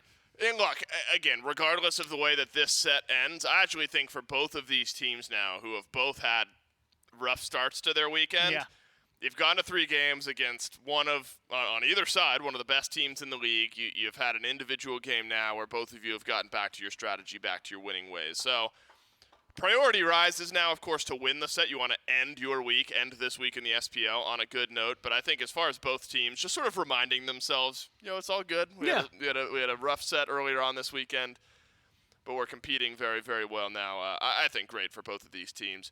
Big damage numbers from Ven. And that's somehow an understatement, about 19,000 higher than the next highest player in the game, and that was Dardes on the AMC. So 48, nearly 50,000 damage for Venenu. Great game for me to have Ven on my fantasy team, rolling in the kills and assists, very low on the deaths column.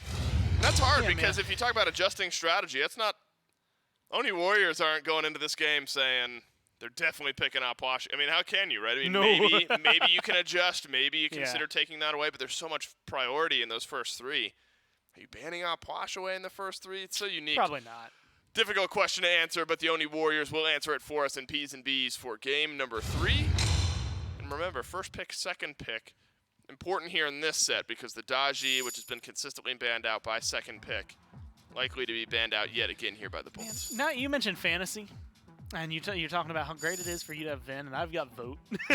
things have not been going great. I was gonna say at least he won game 1, but he assisted a lot. Yeah, in game he assisted a lot. Not a lot of kills over there. That's actually, it was really interesting. We were looking at the points. I've got Neil, by the way. You've got Neil. Okay. Oh wow. Oh. Yeah. So after game 2, I'm feeling a little bit worse. Yeah. So maybe that's a little worse. No, I was really intrigued because we were looking at the scores the other day. And like J-Max, like 150 points ahead of the next highest, like overall from phase 2. Really? And one of the his team, a lot of it's relatively well rounded, but the one that's popping off the hardest is Stu. Yeah. Stu's got such a I've got going Vote. Crazy. Stu has 125 more fantasy points than Vote has earned. Are we redrafting for phase 3? Do you know? Yeah. Well, probably. Because I do wonder. I mean, this is general league conversation. I wonder if Stu's performances start to change given not having Scream in the jungle. Because I was gonna say if J-Mac has Stu as his ADC, and if Scream jumps back up onto the must draft for fantasy board, because he's now on the Dragons. A lot to look at. A lot more wins coming in on that. This is actually the most brutal fantasy matchup for me between the Bolts and the Warriors because I have Nika and Neo on the Warriors, then I have Lasbra and Ven on the Bolts, and so they're just there's a high kill game. So one game my guys are feeding. They're getting a whole lot of kills. Daji does end up getting banned, though. So we return to picks and bans by the Olympus Bolts. Chernobog also takes a seat on some support-centric bans. A couple of Jake's favorites between the Xingqian and the Yamoja. And actually... It's like a good tavern name. Jake's Favorites. Jake's Favorites? Yeah. Yeah, I'm Stop by for Jake's Favorites, get a drink, grab some wings. Oh, now I want wing score. Appreciate it. Dodgy and Osiris. So a lot of jungle bans in the first few. Khepri left open and now selected by the Oni Warriors. I like the Selected by the Oni yeah. Warriors. Yeah, thanks. I think it's the reset point. Thanks for the re-jump in. Yeah, no, I like the Khepri pick, man. I think that he's as far as like first picks go, you can't really go wrong with it, right? Like Yamoja's gone. Some of the other supports, I feel like this is just one where you can deal a little more with the Beware the heaven. damage that's coming in. You kind of force them away from single target drafts. You make it a little easier to come in, and he just slots into everything. I mean, Khepri just does well. The only thing Khepri has going against him is that on the Smite Night Classic Conquest, I'll use your powers that was against before you. they started standardizing. So every pathway in Smite now is 2 Khepris wide because he's got the biggest hitbox. Right. Khepri wasn't out in 2012, as it turns out. Yeah, right. And so he's real big and a real small Can't map. fit through the corners, right? That's the only downside I think Khepri has overall. And granted, like, again, lane phase, not the greatest. He's not, like, going to be always the most impactful. But I think when you add in Scarab's Blessing and stuff in a Conquest game, as long as it's on newer maps, feels great. Absolutely. Like it. Been a strong pick for both teams, as Olorun has as well. Olorun's been super important here in this set. Bouncing back and forth between the two squads. Bolts game 1, Vote Do you even know who over here you're in fighting? game 2. To be or not Back to with be. the Bolts here for You game number don't 3. get a Now choice. AMC and Olorun will be split, with AMC and Palona being picked up by the Oni Warriors. So you get some good initiation, you get good team fight disruption with Eagle's Rally and the Scarab's Blessing, as well as late game shred with the AMC Stinger. But the first bit of a curveball, Gore. I guess Opwash was the first big curveball. Cabrakan ends up being the pick for the Olympus Bolts. Could be solo, could be support, could be mid, I suppose. We saw the Leviathans play it earlier on this weekend against these very Bolts. Man, maybe they learned something.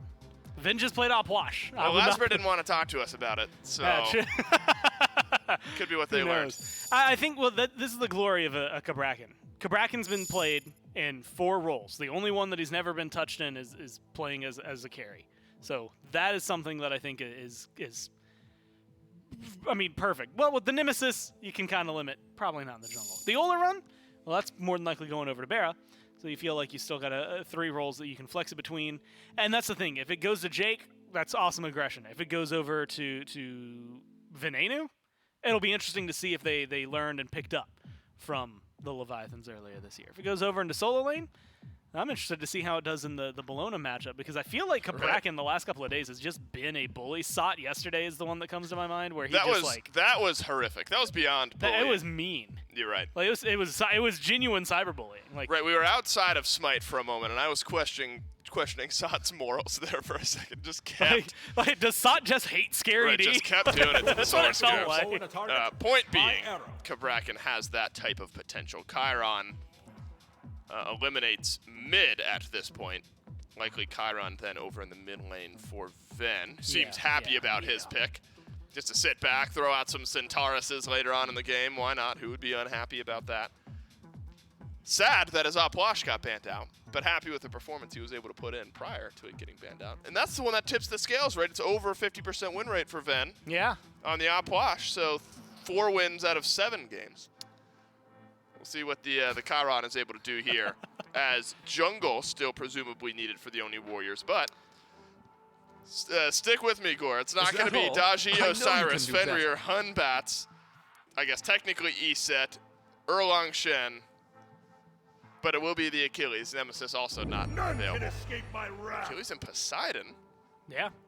Now, dual lane Poseidon could be the option here. Dual lane AMC could be the option here. There's flexibility for the Oni Warriors as well. And normally, I feel like we've been seeing the Achilles a lot more often as an answer to Khepri. It's been a really good, we'll pick it into that, have the execute available, just deal with it, right? But I think in this case, Bolt's could have picked it. you've got a guy that's going to be really good too. I think in the Achilles, the Bologna, and you know what? I'll add a third on there because I think the Khepri will do it well. That's just going to line you up for damage behind an AMC and a Poseidon. One's going to root you or pull you in, and you're going to get Krakened, One's gonna, you know, stun you, lock you down, silence you, whatever, and AMC's gonna stinger you and then slam you with a couple of others. I think that this is gonna be a good draft for the Warriors to play, and it's very high damaging.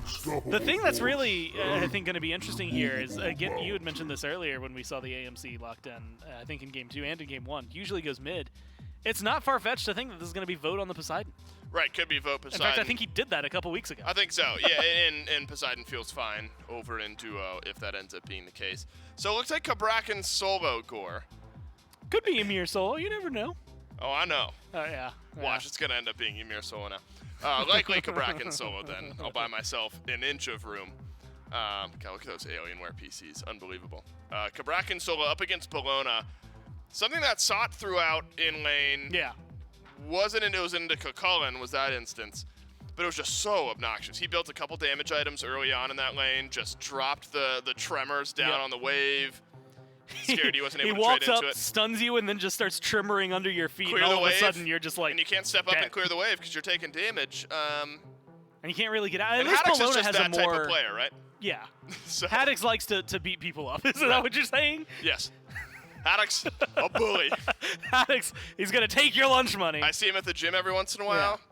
That guy is fully maxed out on every machine. I'm talking chest press. He has to. He puts. He's got to be. You see the amount of weight he's carrying on the bolts? He puts the pin in and then puts like a 45-pound plate on the pin as well, just for every single machine he's using, and then uses it with like one leg on the leg press. Yeah. It's unbelievable. So I'm scared of Haddix in the gym. Is my point. Cabrakan though solo lane, I do think allows you to funnel some of that gym aggression into the solo lane. I'm intrigued to see, but Nika's like such a talented, such a mechanical player. Not that Scary D isn't, but probably a matchup that Nika is pretty familiar. Well, and I think the good news is Bologna has a disengage that should clear you out of that Tremors a little bit quicker and a lot more often than you're going to see out of a Cucullin, so it's going to get you out of there and feel really, I think, more comfortable. It's still not a matchup that I think you're going to be super happy with in the lane. And so if Haddix can play it as well as we've seen over the last couple of days, I think Bologna going to struggle a little bit for a couple of levels. Because, you know, if you're going for your bludgeon, you're trying to slam down on the minions, you have to get next to this Cabrakan. He can stun you out of it if he times it properly. And so there's a lot of moments where Nika might just lose out on farm, on clear, and take a lot of damage in the process just for Haddix existing as a Cabrakan. I will give Scary D some leverage here. There was a lot of emphasis from layers on the right side of the map as well that game. So yes, Sot was dominating that lane. So but what you're saying is Lasbra Lasbra needs to come over here and help out. If Lasbra combines with Haddix this game, Yeah. I think they've got a great opportunity for some pressure and potentially some kills over in that lane. Game number 3 to end the weekend. Oni Warriors versus Olympus Bolts. Let's find us a winner in Game 3. Thank you so much. Game 3 between the Bolts and the Warriors should be a good one. We get the rise back in of this Cabrakan solo, or just Cabrakan in general, Trelly, because we've been seeing him go mid, support, now solo a couple of times. So we'll see how it works out for Haddix this time. It's J-Mac, Charlie, and Doug back in game number 3 between the squads. And it will be the same start that we've been seeing from the Cabrakans as of recent.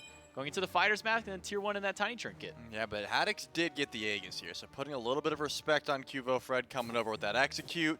Should have that immunity, you know, just locked and ready just in case you are getting out pressured in this lane.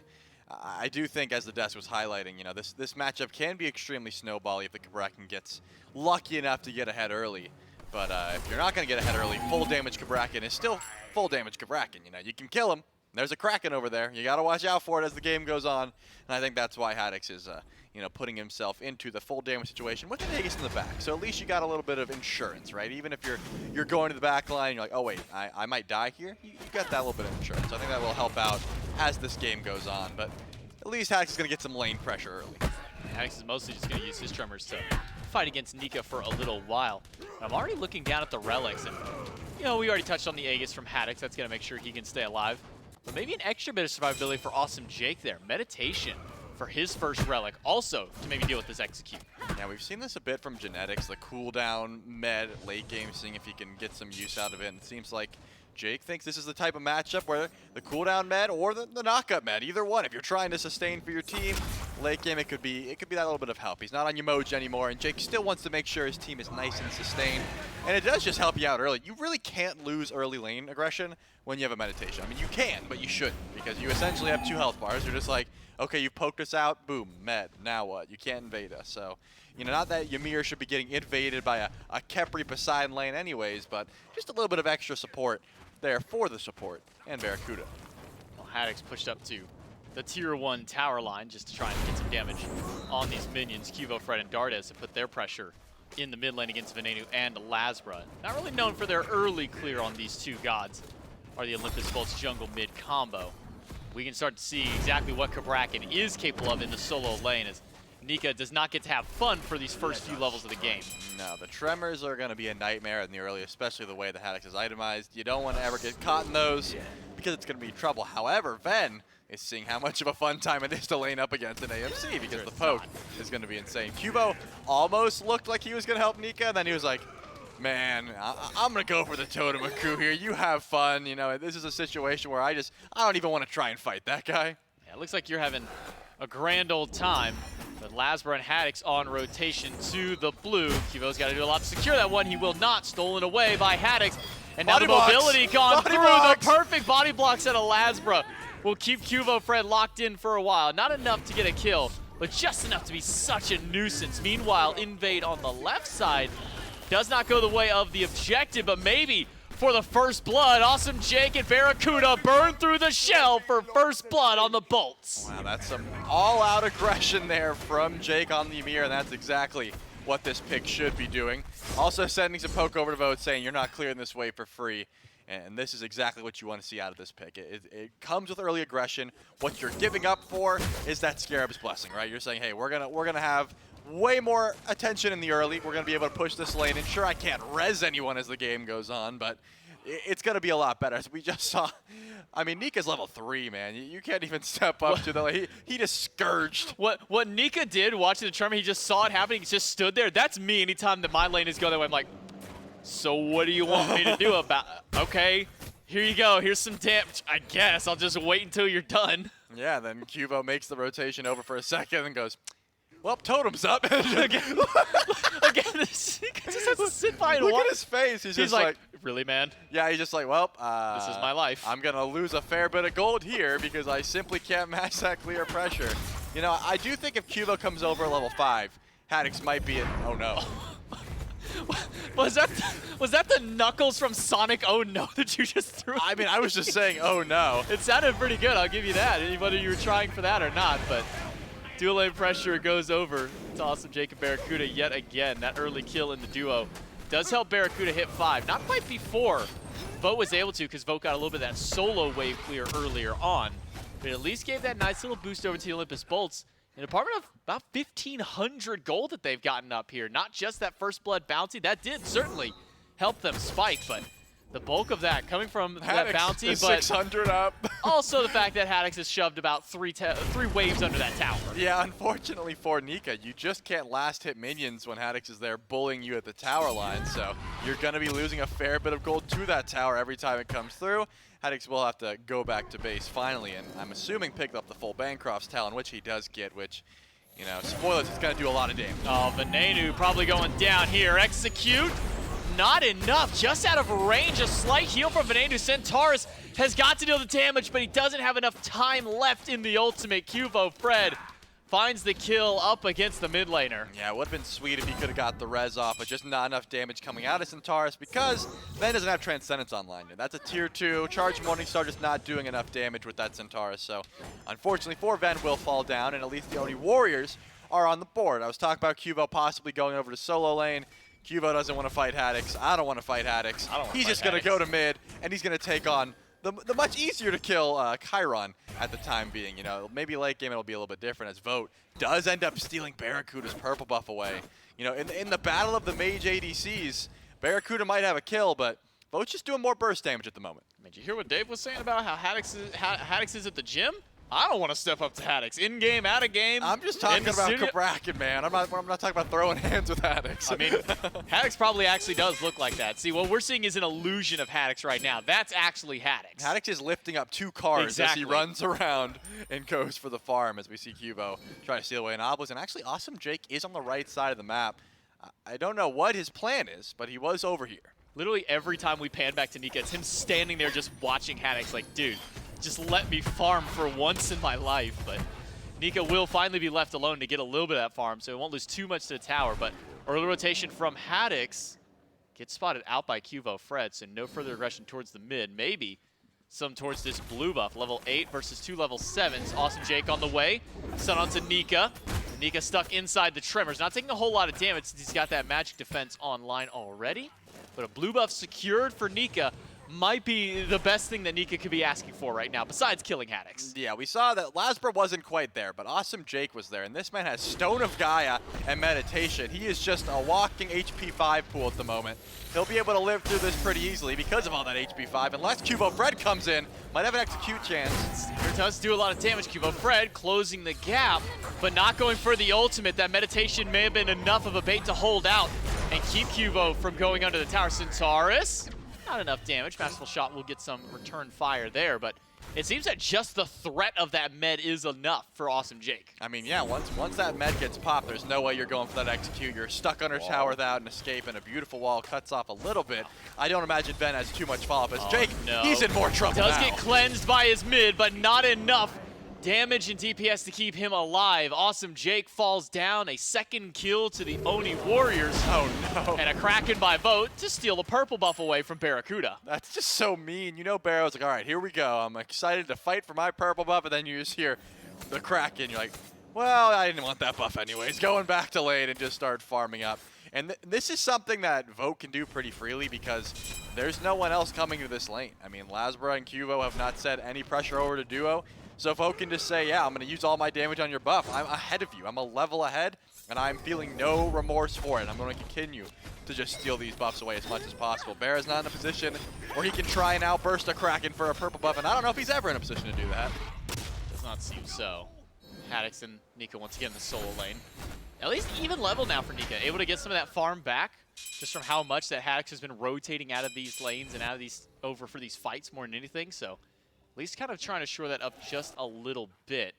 Vote, the one with the highest XP per minute for the team, so he's keeping that farm game up. But this is what Vote did in game number 1, that won for the Warriors. It's what he was doing in game 2 that was not so much working out for the Warriors, but now on a different god instead of the Ola run, waiting for that big sanctified field, has that Kraken instead.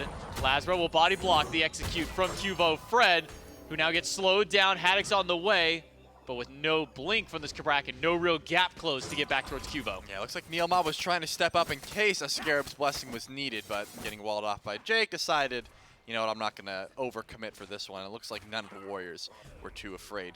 Given the fact that the Warriors are up 2-1, you'd think the goal would be in their favor, but since Haddix has been doing this all game, the Bolts are sitting about 1,000 up at the moment. But given the opposite side of the map, it's going quite similar, right? Barracuda got that first blood bounty, and then has just been getting out farmed because Vote is just sprinting to farm with the Bumba Spear constantly. Stinger off the abduct, wall keeps 2 out, and ultimate will make sure that Neil doesn't go any further. Centaurus from the mid laner, Dardes does get tagged by it, but no masterful shot after from Venenu. 3 ultimates used by the Bolts to bail themselves out. And a meditation as well. Cubo Fred locked in, but Freeze a little too far away for Jake to land onto Cubo. Yeah, Vote was bullying Bear once again at the purple buff and is holding on to the Kraken. I wouldn't be surprised if he dropped it, but given the fact that the rest of the team is here, no real reason to drop that Kraken. You can hold on to that one and steal away that purple buff for absolute free. So Bear is going to lose that one once again. Vote's pretty close to level 12 here, given the pace of his farming has just been, you know, relentless in making sure that Barra can't farm for free, right? He gets the wave, sure, but the rest of the camps on the left side of the map belong to Vote. The Pyromancer, however, could belong to the Bolts as they start the pull, but it looks like the rest of the Warriors are on the way. Dardas and Nika are here, and that's enough to scare away the Olympus Bolts from going towards that objective. Good ward coverage, at least spots one, and another one on the opposite side there. Ring of Akate now picked up by Barracuda, so he'll have a little bit more damage in that lane, but I mean, that's a level and a half plus up that Vote has over Barracuda at this point. I mean, we looked over and Barracuda was like top of the net worth, but most of that from that first blood bounty. besides that, well, now 200 down compared to Haddix. Vote right hot on his heels when it comes to net worth. The XP per minute has been going in favor of Vote this whole game. Yeah, he's just been, you know, with that Bumba Doing Spear, that. using it as much as he can, and that's the thing. Oleron's not one of those characters that wants to take a 1v1. If you're using that Sanctified Field to fight, you're putting yourself in a bad position, and you're also putting your team into a bad position because you don't have that. It's a great tool to get out of danger.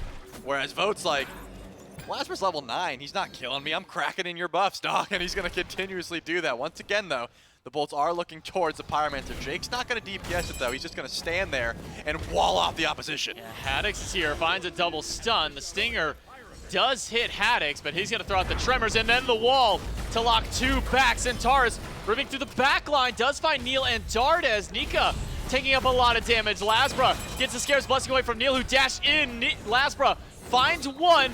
Cuba walks through the wall, but maybe towards their own death. Neilmal can't get out of the wall. The Sanctified Field to lock them in. Benenu finds one. Lasbra's got the double kill. 3 gone on the Oni Warriors. And Vote does have the Kraken here, makes the rotation a little bit later than Bera, and it looks like Lasbra's actually wrapping around to check for the rev. I was going to say, is he trying to get aggressive with this amount of HP? Just a beautiful wall in from Jake, and given the positioning, Haddix is going back to right, so I don't imagine this is a Gold Fury pull. This has got to be just for Oracles, right? Look at the health bars. Kraken is still available, but Vote went back to base. Yeah, Barracuda and Veneno can just bounce this one back and forth between each other. Lasbra can just sit by and bat at it by himself, and the Olympus Bolts, with a 1K lead before going into this fight, picked themselves up 3 kills and now a 4,000 gold spike to their name. The Oni Warriors slowly falling behind. The Olympus Bolts have that perfect record against the Oni Warriors. If they keep going at this pace, they'll maintain it even through this set. Yeah, I can't believe Vote back there. Maybe he thought what I thought. There was just not enough health bars. They were, you know, a little bit too risky to go for that call when the Kraken was available, but the Bolts were smart. They knew that Vote was gone, and they're like, oh, that's the only thing we were afraid of, is that Kraken. So we're going to be able to pull this buff for absolute free. The Oni Warriors do send a Trebuchet down right lane over towards Haddix, so it's going to take him some time before he's able to clear that one up. But did just go ahead and purchase that Bancroft's Claw as well as the Typhon's Fang. So I'm expecting to see even more anti-heal prioritized for the Oni Warriors. You see the Brawler's Beat Stick for Cuvo, and it looks like Vote also is going to pick up that Divine Ruin. So trying to deal with some of the healing, not only from Barracuda, who's got a fair bit of lifesteal, not only from Haddix, who's got a fair bit of lifesteal, but Awesome Jake has the Meditation and the Stone of Guys. So it's going to start to add up. I think they're getting their money's worth with that anti-heal. Trebuchet's not going to get much value on the right side. Haddix with a little too much damage, and Nika with not the ability to stop any of that damage. Will not be able to push that Trebuchet up towards the tower line. Haddix just going to keep Nika pushed at this tier 1 tower. This has been the name of the game in the solo lane for all of game number 3. The name of the game in solo lane. Indeed. Yeah, I was hoping you were going to keep going. I was thinking about it, but I decided I'd stop there. Okay, I understand. That's not where my fame comes from. All right, understandable. As we get to see where Cubo Fred's fame comes from, as he tries to steal away those Harpy camps. Unfortunately, Lazarus is going to be able to confirm those. But you know, given the map state, there's no real objectives to fight over, right? The Pyromancer's down, that Primal Fury's down for a little bit longer as well. There's really nothing to shoot at the moment unless you're invading a buff camp or Jake finds a good wall. But it looks like Neil actually goes for the abduct onto Ven. But Dardes is going to hold on to that Stinger. He's not ready to launch it out for nothing just yet. Well, maybe he would have. I mean, it does a lot of damage. And you can just pick even it back to some up. of those tankier targets. Yeah, and when there's nobody around, go pick it back up. But use it on Lasbra, and Lasbra takes a whole heap of damage from just that and the follow-up after. Execute Threshold is there, but a good body block by Haddix. Not enough to stop the bludgeon from Nika. Neil Maul will live through the fight with the help of his Scarab's Blessing. The Olympus Bolts try to fight back in, but it's the Oni Warriors who come out on top. Yeah, Vote made that rotation over. I was expecting to see some aggression towards the tier 1 tower, but it looks like the Warriors are happy with just that one pick. Lasbra, you know, that was a good block by Haddix, but that was just way too much damage heading towards this Nemesis. It's only level 12. When you look at the carries, they're both 2 levels up on you. It's a hard gank to try and go for. And just a great answer back. Even if the Bolts found like a massive amount of burst damage there, you highlighted. Neilma was ready with that Scarab's Blessing. So a clean pick and get out situation. You know, you're looking at the Pyromancer spawn in here shortly, and maybe that's when we'll see some aggression from the Bolts and or the Warriors. Both are in a position where they could pretty easily go for a pull here. They've got the ADC damage in mid lane, and they have a ton of burst. And I think besides like Nika, everyone else is sitting pretty in their lane at the moment. So you're looking at a possible pull anytime now.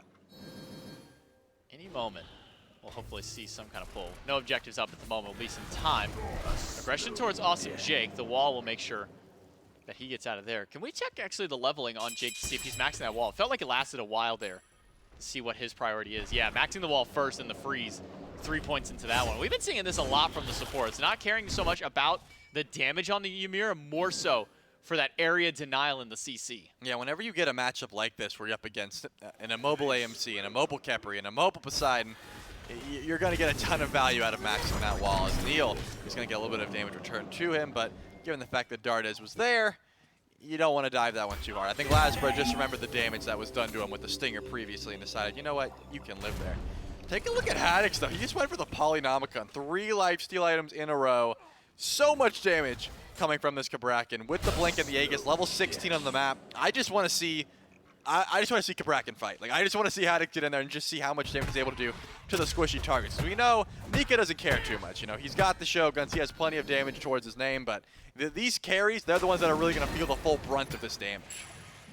See that Bancross Claw is picked up along with the Typhon's Fang too. So as you highlight, triple lifesteal means that Haddix can sustain a whole lot in these little 1v1 skirmishes. Teamfight, he'll be able to get some decent HP back during it. But I also want to see what he can do to Dardes or Vote, even Cuvo Fred, because Cuvo hasn't gone into any real defense of his own. It's just been straight damage from the jungler of the Oni Warriors. For now, Haddix will lead the charge towards the Pyromancer, but a couple of members of the Warriors standing by will keep the bolts from going for an initial pull. Yeah, but Barracuda's on the way, and it looks like Vote is going back over towards that lane, so this should be a pretty free Pyromancer pull for the bolts, but nothing else after the fact. The Primal Fury also has spawned in, and with Cuvo and Vote over there, I wouldn't be surprised if they try to go for a sneaky pull as well, but Barra sniffs that one out pretty much immediately thanks to that nice ward coverage. I don't think we're going to see any sneaky Primal Fury pulls. If this is a Primal Fury pull, you better believe both these teams should know about it. Yeah, it's going to be an actual fight to try and go for the Primal Fury at this point in time. Awesome Jake did max out his meditation, so he does have that Cloak of the Ascetic, so more cooldowns towards his team, working on upgrading that Bracer. And just a ton of HP stacked on this Ymir. I can only imagine with the build path that Awesome Jake is going, how much HP this Ymir is going to have by the end of the game. Yeah, and that definitely means that Vote's Soul Reaver is going to be getting its money's worth. I don't think there's going to be any kin-size build on the side of Dardes. Usually these ability-based hunters build ability-based, and you're going to see the Heartseeker get some value as it finishes out later on. Where Ven just went a third item, right? He's like, I need to get me the Heartseeker right away. I think Dardes saw Haddix's build and was like, one Brawler's Beat Stick is not enough. I need a little bit more to make sure that you guys are not getting healed that much, as well as the meditation that you already touched on. So it's good that the Oni Warriors have recognized the amount of healing that the Bolts have. Deceptive healing in the sense of, there's no real traditional healer besides, I guess you could count Oleron. They still have built a lot into their kits as well. Bring around the Gold Fury. Neil Ma and the Oni Warriors will secure the Oracle Harpy, so vision control goes to the Order side team. Awesome Jake looking for an opportunity to throw that wall, maybe find a pick against the Warriors. That could open up the door for the Gold Fury. Nika is here. He'll beat Haddix on the rotation over. No teleport for the Cabrakan. Means that this is going to be a 5v4 for at least a few more seconds. The Oni Warriors are not going to take advantage of their situation. Instead, they're making their way right back to the mid and farming back up. Yeah, I was looking at Barra's mana as well, and I thought that the Bolts would be in a little bit of a sticky spot given the fact that Vote could simply crack it and they could walk out and disengage. I understand the hesitation there from the Warriors, though, because Sanctified Fields is in play. Slowing down your confirm is always going to be a viable strategy. Given the fact that Lasbro is sitting over towards the left side of the map, maybe was seeing if Vote would step up to clear that wave, push up just a little bit, but neither one of these teams are getting out of position just yet. You got to watch out for Awesome Jake, right? Anytime that wall goes up, anyone could be in trouble. Neilma does have the Phantom Shell as of now, but getting it down is pretty bad. Oh, Haddix misses the stun on Cuvo. Does find at the end. Look at the damage output this Cabrakan's got. Cuvo Fred goes right into the waiting arms of the Bolts. Barracuda will lock him back with the Sanctified Field. So Cuvo Fred might not make it out of here. Venena's got the masterful shot. Nika's got to ult out to get away from the damage of Haddix. And a body block by Dardes means that that first ability will not land onto the solo laner. But now the Bolts, who cares about the Fury, they can go right for the tier 1 tower instead. Yeah, beautiful catch by Haddix there. We talked about the fact that Primal Fury could go down, but given that pick and the amount of DPS the Bolts have, they're heading right over towards that Fire Giant. They should be feeling decently confident, but Vote still holds on to that Kraken. Dardes still has that Stinger. There are ways that the Oni Warriors could try to disrupt this. Awesome Jake, the only real secure that the team has with this Ymir ultimate. Neilma caught behind the wall, waiting for the follow-up. There's the freeze, but the Phantom Shell goes through. The Kraken lands onto Jake, and it's a turnaround by the Oni Warriors. Dardes, credit to the kill up against Jake. And now with the 4 versus 4 and a healthy Bologna for Nika, will run into the backline. Barracuda has no mana to his name. Means no heal, no knockback, nothing available to stop Nika and Vogue from pushing in. The beads are gone from Barracuda. The tidal wave hits, the bludgeon does too. But Nika needs one more ability, one more shot to kill Barracuda, but he can't find it. Yeah, it was very close on that Eagles rally. It just came up, actually. So Nika has the ult, and he will up down onto that blue buff as Haddix looks to be the target. And Haddix uses the Aegis, uses the Tremors, but that's not enough healing. Back for the Cabrakan. Nika and the Oni Warriors turn the fight around at a 5K deficit, fighting back against the Olympus Bolt. And they'll start at the Fire Giant. Lasbra and Barracuda in tow. Barra back to full HP, full mana.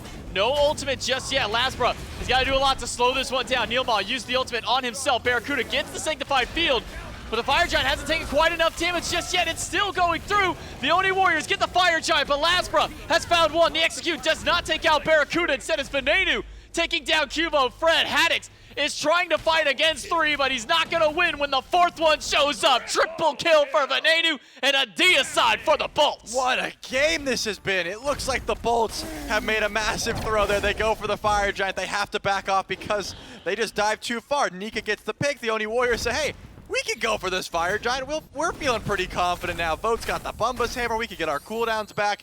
Not enough there. Lasbra stalled out just enough to make sure that the Oni Warriors were taking a ton of damage to that Fire Giant. Then makes the rotation in. Triple kill, 5-1 on this Chiron. It was a little bit of a slow start, but now that the Bolts have the Fire Giant, or actually, they don't have the Fire Giant, they lost the Fire Giant, but now that they have all of the pressure in the world, they should be able to grab these Tier 2 towers, whereas Lasbra and Haddix, they're going to grab the Primal Fury as well. Primal Fury for 2, Tier 1 and Tier 2 on right side. The Olympus Bolts, what was a 5K swing, has now climbed up even higher than that. 7, nearly 8,000 once this Primal Fury will go down as well. The Olympus Bolts, they were hanging on to that 5K lead for so long, that 4,000-5,000 mark for what felt like 10 plus minutes of this game. Finally find their breakthrough on an overstep by the Oni Warriors. Yeah, now it's time. You know, I imagine, given the fact that neither one of these teams actually has the FG buff, you'd think maybe just a stall until the next one, but I imagine the Bolts are feeling pretty confident here with the goalie they've accrued thus far. Back, get some itemization online, and just run it down left. There's a lot of towers to grab here, and I think you should be feeling pretty confident in that situation. Lasbra might be looking for a fight up against Vote, but thought better of it and decided to back off. I think still a ton of burst damage in tow for Vote, and looking at Lasbra, didn't have the beads, didn't have the blink, hasn't backed to upgrade that starter item. Probably a good call to just say, you know what, I'm not going to take that possible 1v1. I'm just going to back up here. And more lifesteal for Haddix. Spear of the Magus picked up. That'll give him some pen and give him a little bit of extra single target damage there. Oh, there's the Rangdas, baby. And the Rangdas mask finished up, and I gotta imagine he's sitting on just enough power to mitigate most of the stacks that come from there. I'm not quite as good on my math as I used to be on knowing all these immediate powers from all these items there, but just know that as he builds more power, it means he loses some of the negative benefits of that mask, and instead we'll get more damage and more movement speed. 180, 90, 110. And then how much you get from Rangdas. He's got a lot of power. That's the whole point. He's got a lot of power. Yeah, when you see Haddix blink to the back line, we're going to see some explosions. So there you go. 563 at the moment. He's sitting pretty. Give him a red buff. Come on, give this guy a red buff. Why is Ven stealing their mid laners, their big burst damage is red buff? But the tier 2 tower will drop down. The Olympus Bolts are going to group up despite having that despite not having that Fire Giant buff. They're able to just push down with no fear. And it looks like tier 1 or tier 2 in mid could be on the chopping block next. Will be just that last tower standing for the Oni Warriors to defend, and then it's nothing but Phoenixes. Only 45 seconds left on the Fire Giant buff. This might be the last stand for the Bolts. Well, actually it doesn't matter because there is no Fire Giant anywhere on the map.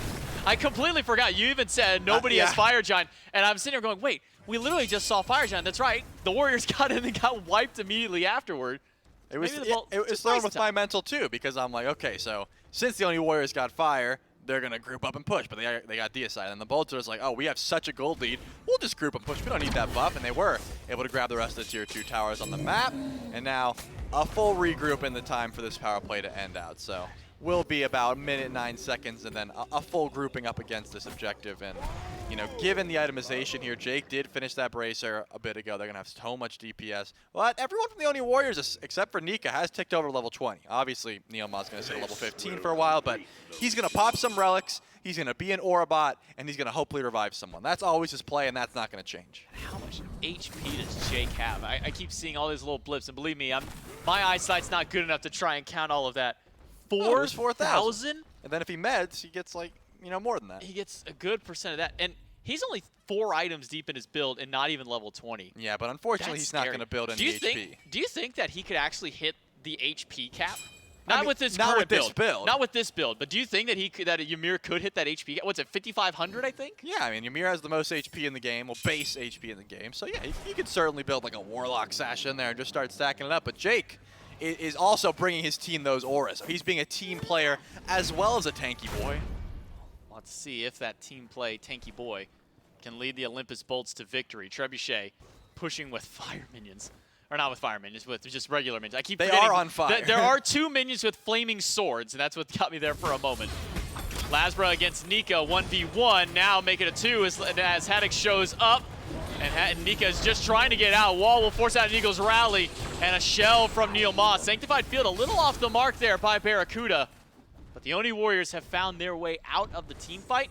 Cuvo Fred, keep your eyes on him looking around the back, but he just stepped over a ward. All the Bolts know where this Achilles is. Yeah, the Achilles has been spotted out, but Vote still has that Kraken available. No, Neil Moss steps a Neil little Moss. bit too far up. The Scarab's Blessing comes through. Kraken hits, but Neilma lives at least for now. Barracuda a little off the mark with the damage. Haddock's keeping Cuvo Fred out of the fight. The rest of the Bolts chasing out the rest of the Warriors. Execute. Not going to find it. The stun just off the mark. Haddock is wobbling his way towards Cuvo Fred. Slows him down with the Tremor. Vote tries to slow one. BennyQ finds Neil, and Haddock finds Cuvo Fred. Meanwhile, to the back goes Lasbra towards Dardes. Beads are gone from the B. A dash in, a whirlpool will save Dardes' life. He is out. Nika jumps in with the Eagles rally, leads a little bit more damage to take down Haddock. But Haddock has just got too much sustain. Vote finds a kill onto Venenu. Barracuda finds one onto Nika. 3 for 2 trade for the Olympus Bolts. And Vote is not going to go back to Vate. He's going to leave them on a merry little chase. He is running as far away from that left side Phoenix as possible, but the Bolts are not taking the bait. They're running right for that left side Phoenix because that's the target. Even though Haddock is weak, he's got a fair bit of healing. One more wave comes in, and he would be able to heal up, but I think they recognize the same thing that I just recognized, that Dardes can clear all day. He can do this all day. He'll throw the honey back up. It's not going to be a problem, so I don't think the Bolts are going to be going for that left side Phoenix. They will back up, not even go for the Primal Fury here.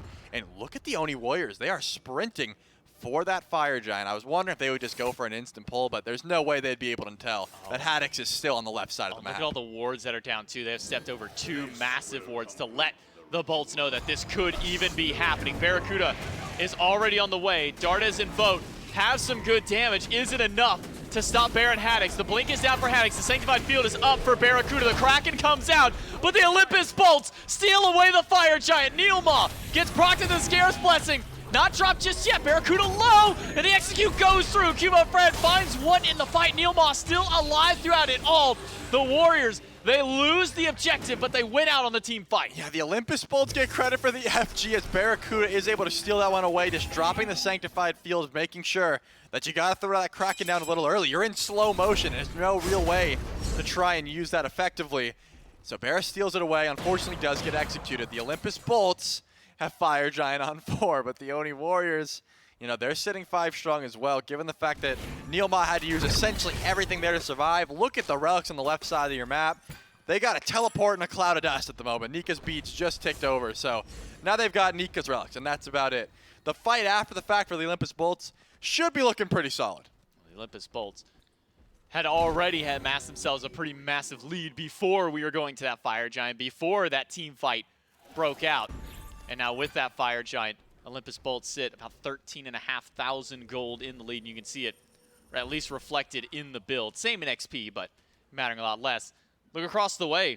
Full build for Lasbra, still missing an item on Cuvo Fred. Dartis is trying to build into some defense while Ven has maxed out his build. Even Nika selling his starter item to try and match up because Haddix has gone for a Magi's in his final slot. Yeah, you're in a position where it starts to hurt, but I do think the Dartis and Vote are still doing a fair bit of damage. It's not going to be easy to get to the back line. It really just depends on how well the Oni Warriors are spacing out, you know, their use of Phantom Shell. Obviously, Niels is not up yet. You got 2 walls you're going to have to traverse here. Haddix blinking in and doing the tectonic walls, and then awesome Jake, who can just place the walls essentially whenever he wants. So, Oh god, they could actually trap somebody. yeah, they could just make the box, exactly. If you get someone in there without a Phantom Shell, it's not going to be a fun time. You put the Sanctified Field down there, they're just going backwards at that point.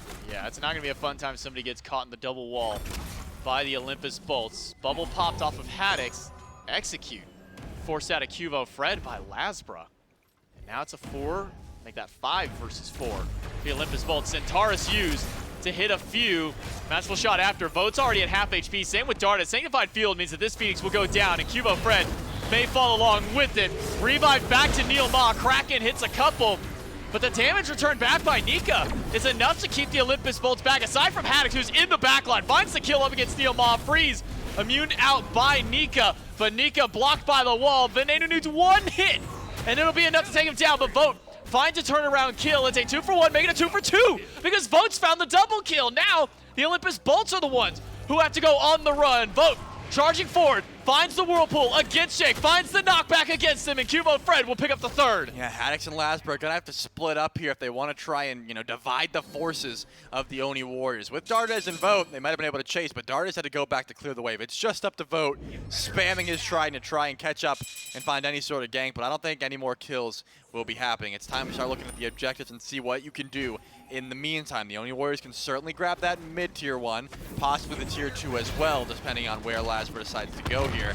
But that's about it. It looks like the Oni Warriors weren't even sure where Lasbra was, so they're like, we'll get the Primal Fury. That's really the consolation prize. You lose your Phoenix, you get a Primal Fury, and once again, this game's going to be stalled out a little bit longer. Fire Giant runs out in about 20 seconds.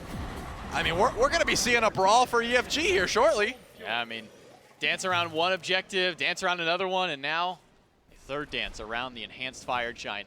In a little over a minute before we start to see that one go through. Oni Warriors, they are fighting back. Despite this massive deficit that they are in against the Olympus Bolts, they have proven that they can still stand up and fight. Sure, they had, you know, the help of the Phoenix and being able to go right back to Fountain and zoom back in for Vote to get that one going.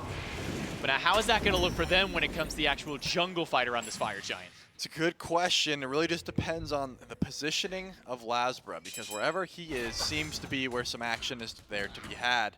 Obviously, the Olympus Bolt Sword is grouped up for a Kraken in that instance. They're like, we ran through the Phoenix, we're going to look to fight and go in. Nico was able to return a fair bit of damage. I mean, just starting off with Centaurus, the Bolts were ahead, like HP-wise, just out of the gate.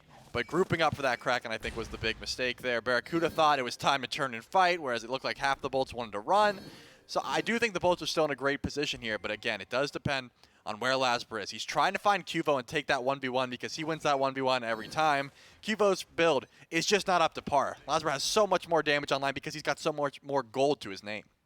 Olympus Bolts have the offensive position around the Fire Giant. Wards peppered across the entirety of the jungle by the Bolts. Not a single corridor that has not been covered on the lower half of the map.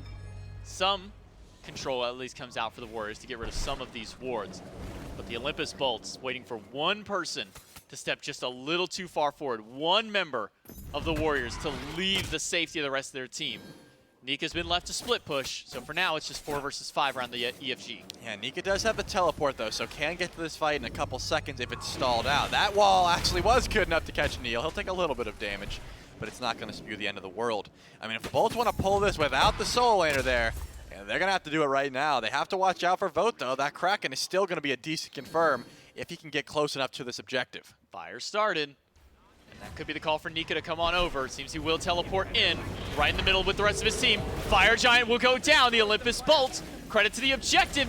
Cuvo Fred, though, has to use the execute to get out. And the Centaurus raining through the back line. Will slam Vote. Half HP on him. Awesome Jake as well, low. Cuvo Fred was, despite the fact that he does not have execute, still in the back line, but Haddix gets caught in the middle of 3. The first kill of the fight will go to the Oni Warriors, but the Bolts are the healthier team to keep going. Yeah, and it looks like the Bolts wanted to try and chase this 4v5. If the Oni Warriors can get back and try and defend up against 4v5, they might have a decent opportunity to. That left side bird did respond with a fire minion in tow, and that wave should be able to get it, but it looks like Vote might make it there in time. Just in time for Vote to save the Phoenix. 2 more waves still coming up the map at the very least.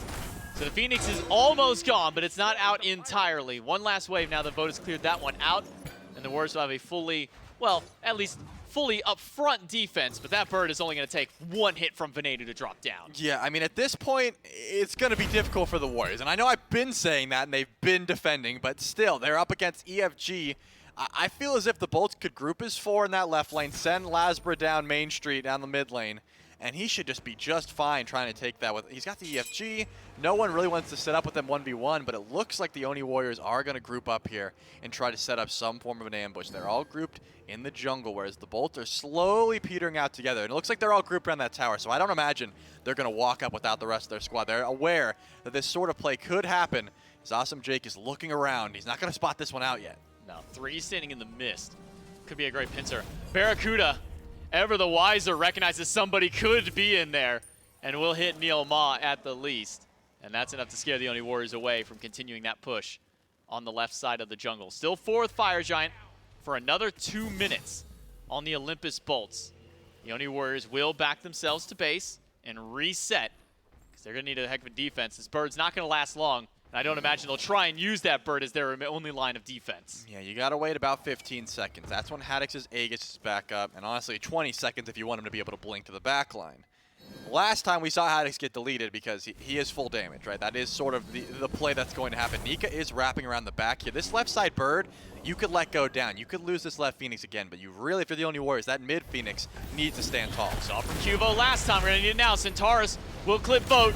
Massive Sanctified Field will keep Nika out, but a revive from Neil Ma brings him right back in. Cubo Fred to the back line, finds some good damage, but a better wall from Chang'e will force the Phantom Shell out on all 5. Neil Ma gets a decent pull in. Haddix goes down, but it's a 1-for-1 trade. Maybe 2 as Lasbra is getting low. Nika finds a good bludgeon, but a better freeze from Chang'e will slow down the odds on the Warriors. And Venatu with the masterful shot takes down Nika, but all the while, Charlie, the left bird lives. I'm amazed that the Oni Warriors were able to keep that left side Phoenix online. Yeah, the Bolts won the fight, sure, 5v4, but they didn't get that Phoenix, and they don't have the HP to continue this fight. It looks like Ven is just going to pop some poultices as much as he can. Awesome Jake already used that med, so that's not going to help him sustain. And Lasbra is taking this 1v1 and sort of losing? Yeah, he's definitely losing this one. Cubo Fred does not have that XQ back to his name. 3 up here, Barracuda and Ven will take the Phoenix. That was the prize they've been wanting this entire time.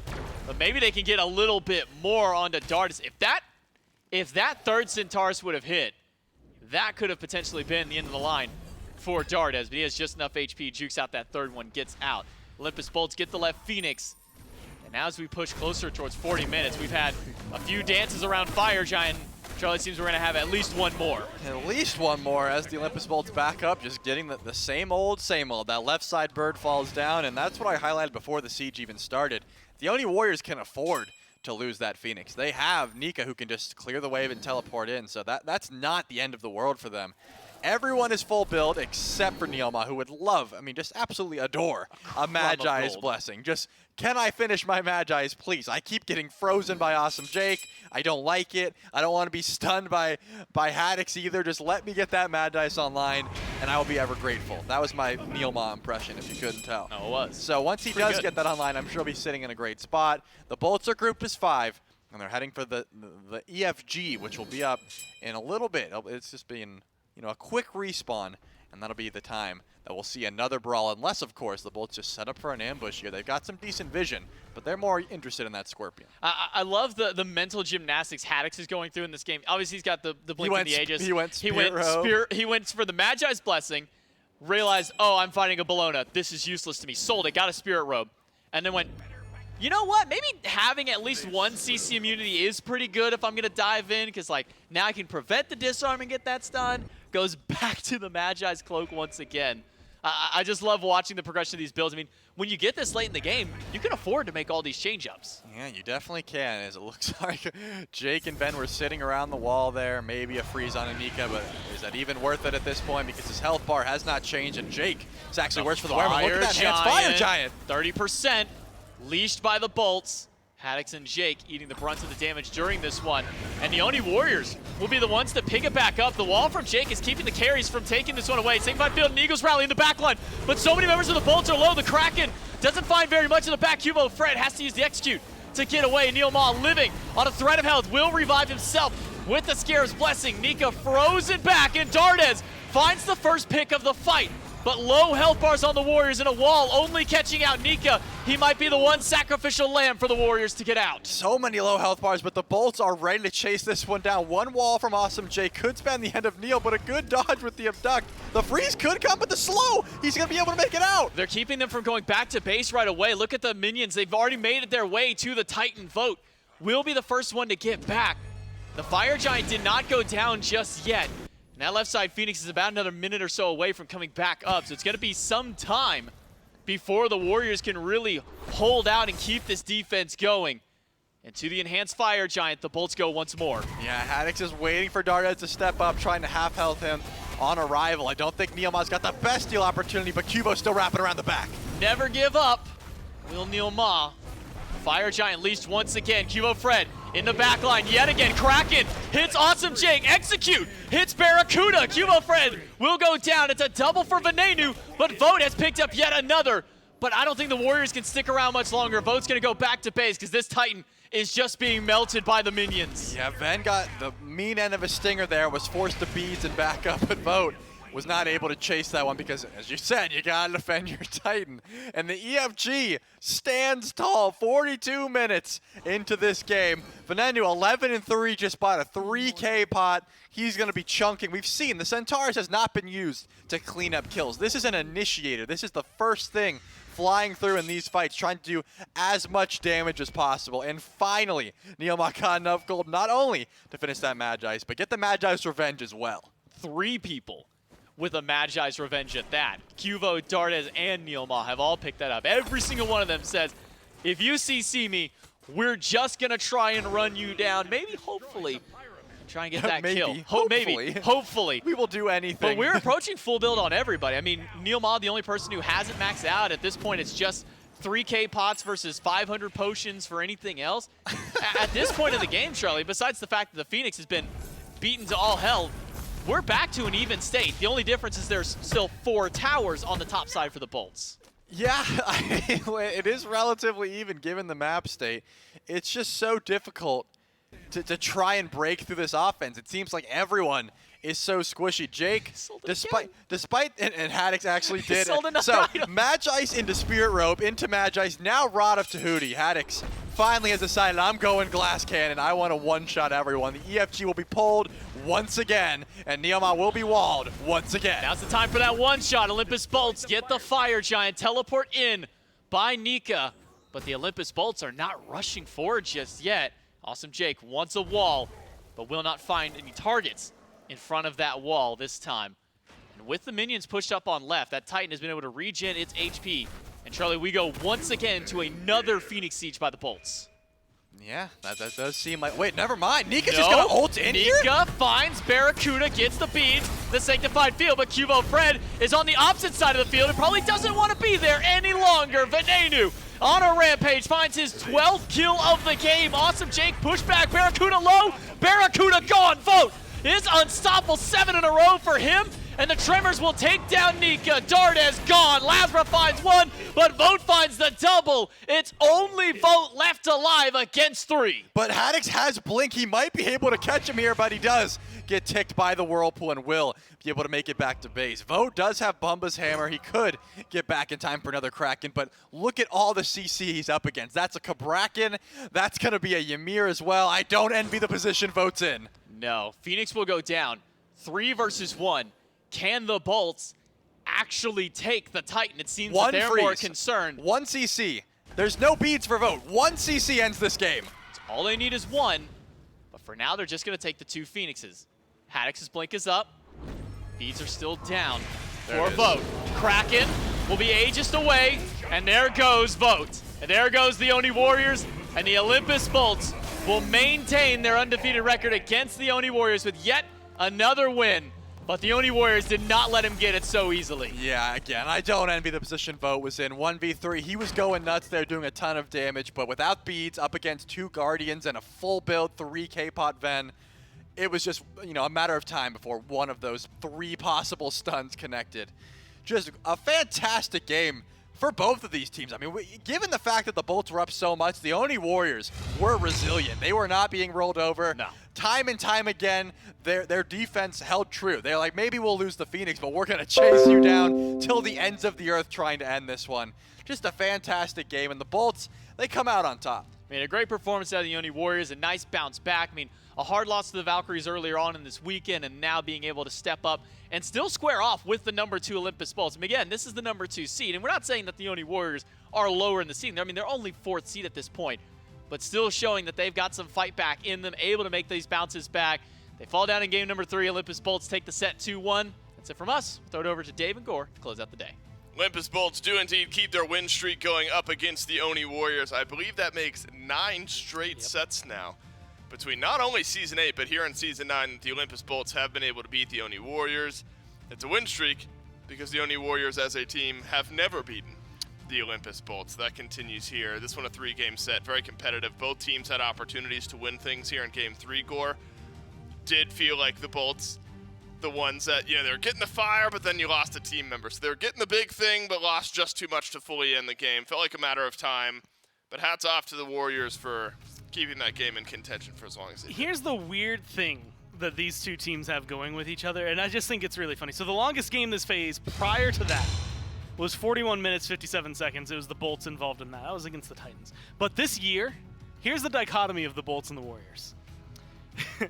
Bolts beat the Warriors in 19 minutes and 19 seconds for the shortest game of the year.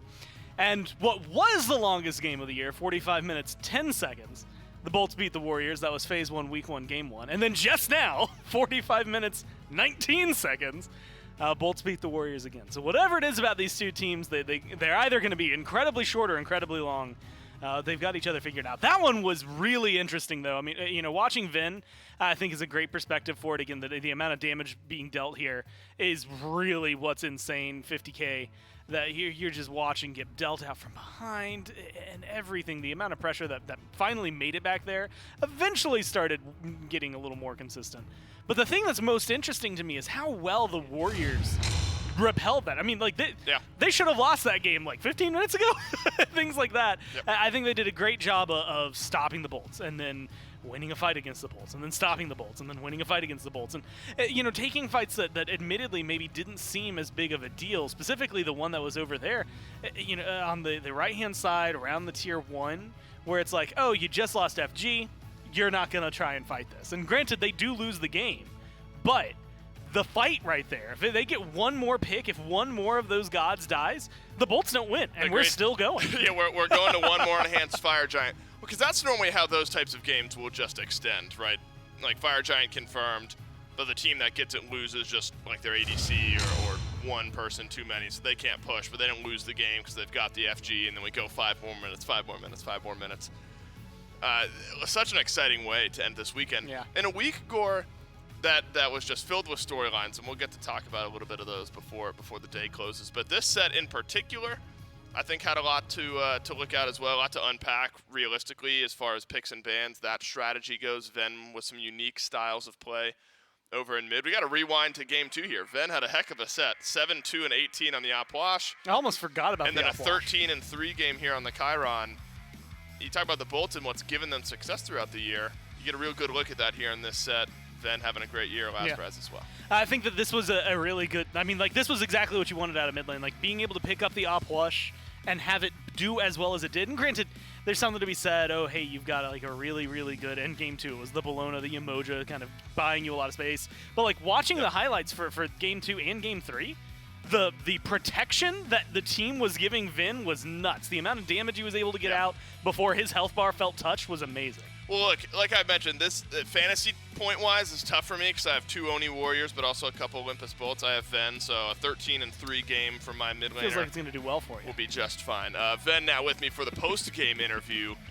Ven, a heck of a set, not only from you, from the Oni Warriors as well. Such a competitive back-and-forth set. I want to rewind to game 2, an hour and a half ago, or however long ago that was. Apwash, what made Apwash the right pick? Haven't seen it at all this phase, barely this year. Why'd you bring that one out in game 2? It was just pretty good into what they were picking. Yeah.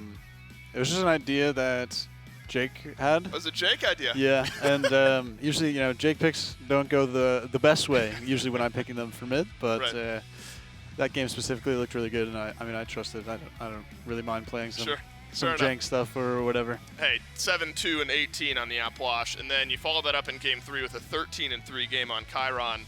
That's a 45-minute game. Give me player perspective. When the games go that long, is the intensity enough to make it fun? Do you just want the game to end one way or another at that point? When you're playing in a game that's that long, what's the mentality get like towards the end?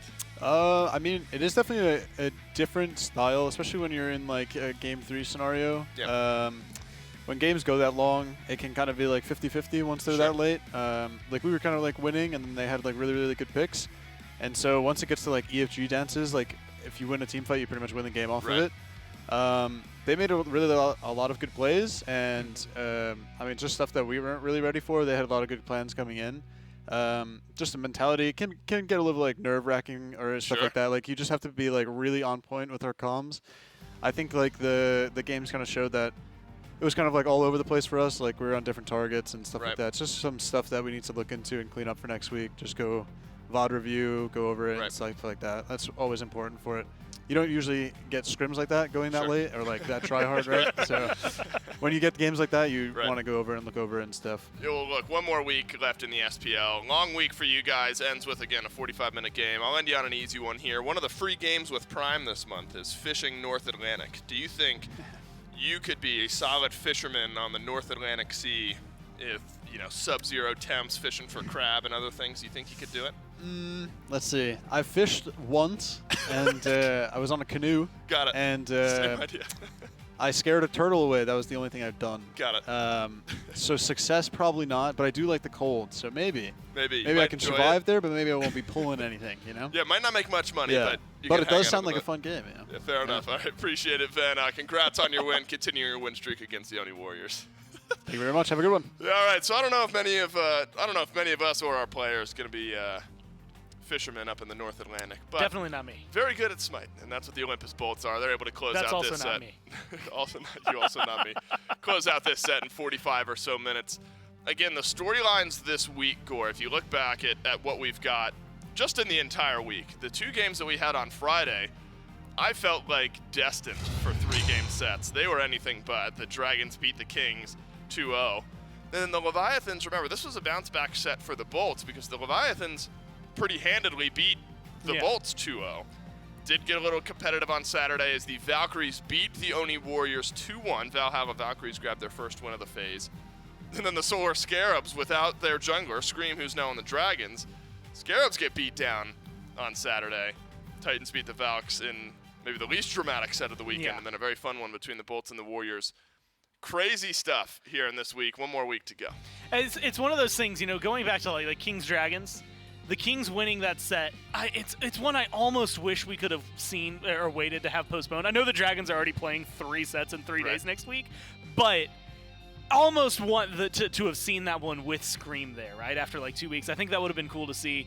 Of course, ruling, standings, things like that just made it impossible to see. But I think that's something like if you're looking towards like Masters, I would not mind, if they end up in like the same group, if they end up facing each other. I think that's going to be one that's going to be genuinely fun to watch. All right, so there are scenarios, Gore, where if you look at the schedules for next week and the standings based on what we're looking at here. So the Kings currently 1 set ahead of the Olympus Bolts. The Bolts and the Kings both play 2 sets, but they also both play one another. So if the Bolts beat the Titans, they'll at that moment be tied with the Kings up top in the standings, and then the Kings and the Bolts will play against one another on Saturday, and that'll likely decide. Again, there's a lot of what ifs that go on here. So standings, I think, very exciting to look at going into next week. Remember, next week, the final week of the phase prior to Masters, Summer Masters. And also a double triple header week next week. Saturday has 3 best-of-3 sets starting at 11 a.m. Sunday has 3 best-of-3 sets starting at 11 a.m. But why, Dave? Why do we have a best-of-3 set on Saturday? Well, if you haven't tuned in, you haven't been aware, the Solar Scarab's previous jungler, Scream, now a member of the Jade Dragons after the Jade Dragons released Sam from his jungle spot. Those two teams were slated to play this week. We wanted to make sure that the new rosters, that Scream on the Dragons and whoever the Scarabs have as their jungler, were able to match up against one another. So, Gore, Saturday morning, we get Dragons with Scream up against Scream's former team. And it's I mean, look, I'm excited. The debut, I think, on Friday for Scream in the jungle is going to be interesting because it's up against the Warriors. That's right. The matchup up against the Scarabs is one that I'm interested in more because of the Scream playing against his former teammates and to see what the Scarabs are going to be able to do. Because at this point, it is like, who can you wrangle? What are you going to pick up? I mean, Team Synergy probably won't be there even in a week. I mean, you know, even going into this week, they had mentioned they'd only played 1 game with Oath. I don't think that, even that set, is something that they're going to be like, cool, that's the guy we're picking up. So there's a plenty of jungle talent out there. It's just who can they get, and are they going to be scrambling? And I don't think that next week is going to be like the strongest Scarabs roster we see. In fact, honestly, even at Masters might not be the strongest Scarabs roster. It's a longer term. But in Phase 3, towards the end of and you know, approaching Worlds, things like that, I'm really curious as to what they can put together. That's right. Stanford Soccer still floating around out there. Could be an option for the Scarabs. Plenty of storylines yet to be had and lots of excitement yet to be had. 1 more week remaining in Phase 2 of the SPL prior to SMITE Summer Masters. Jade Dragons versus Oni Warriors will kick us off on Friday next week. The debut of Scream for the Jade Dragons. You don't want to miss it. That's it for this week in the SPL. My name's Dolson. That's Gormizer. On behalf of us, all the other casters, everyone back in production, thanks for watching. We'll see you next time.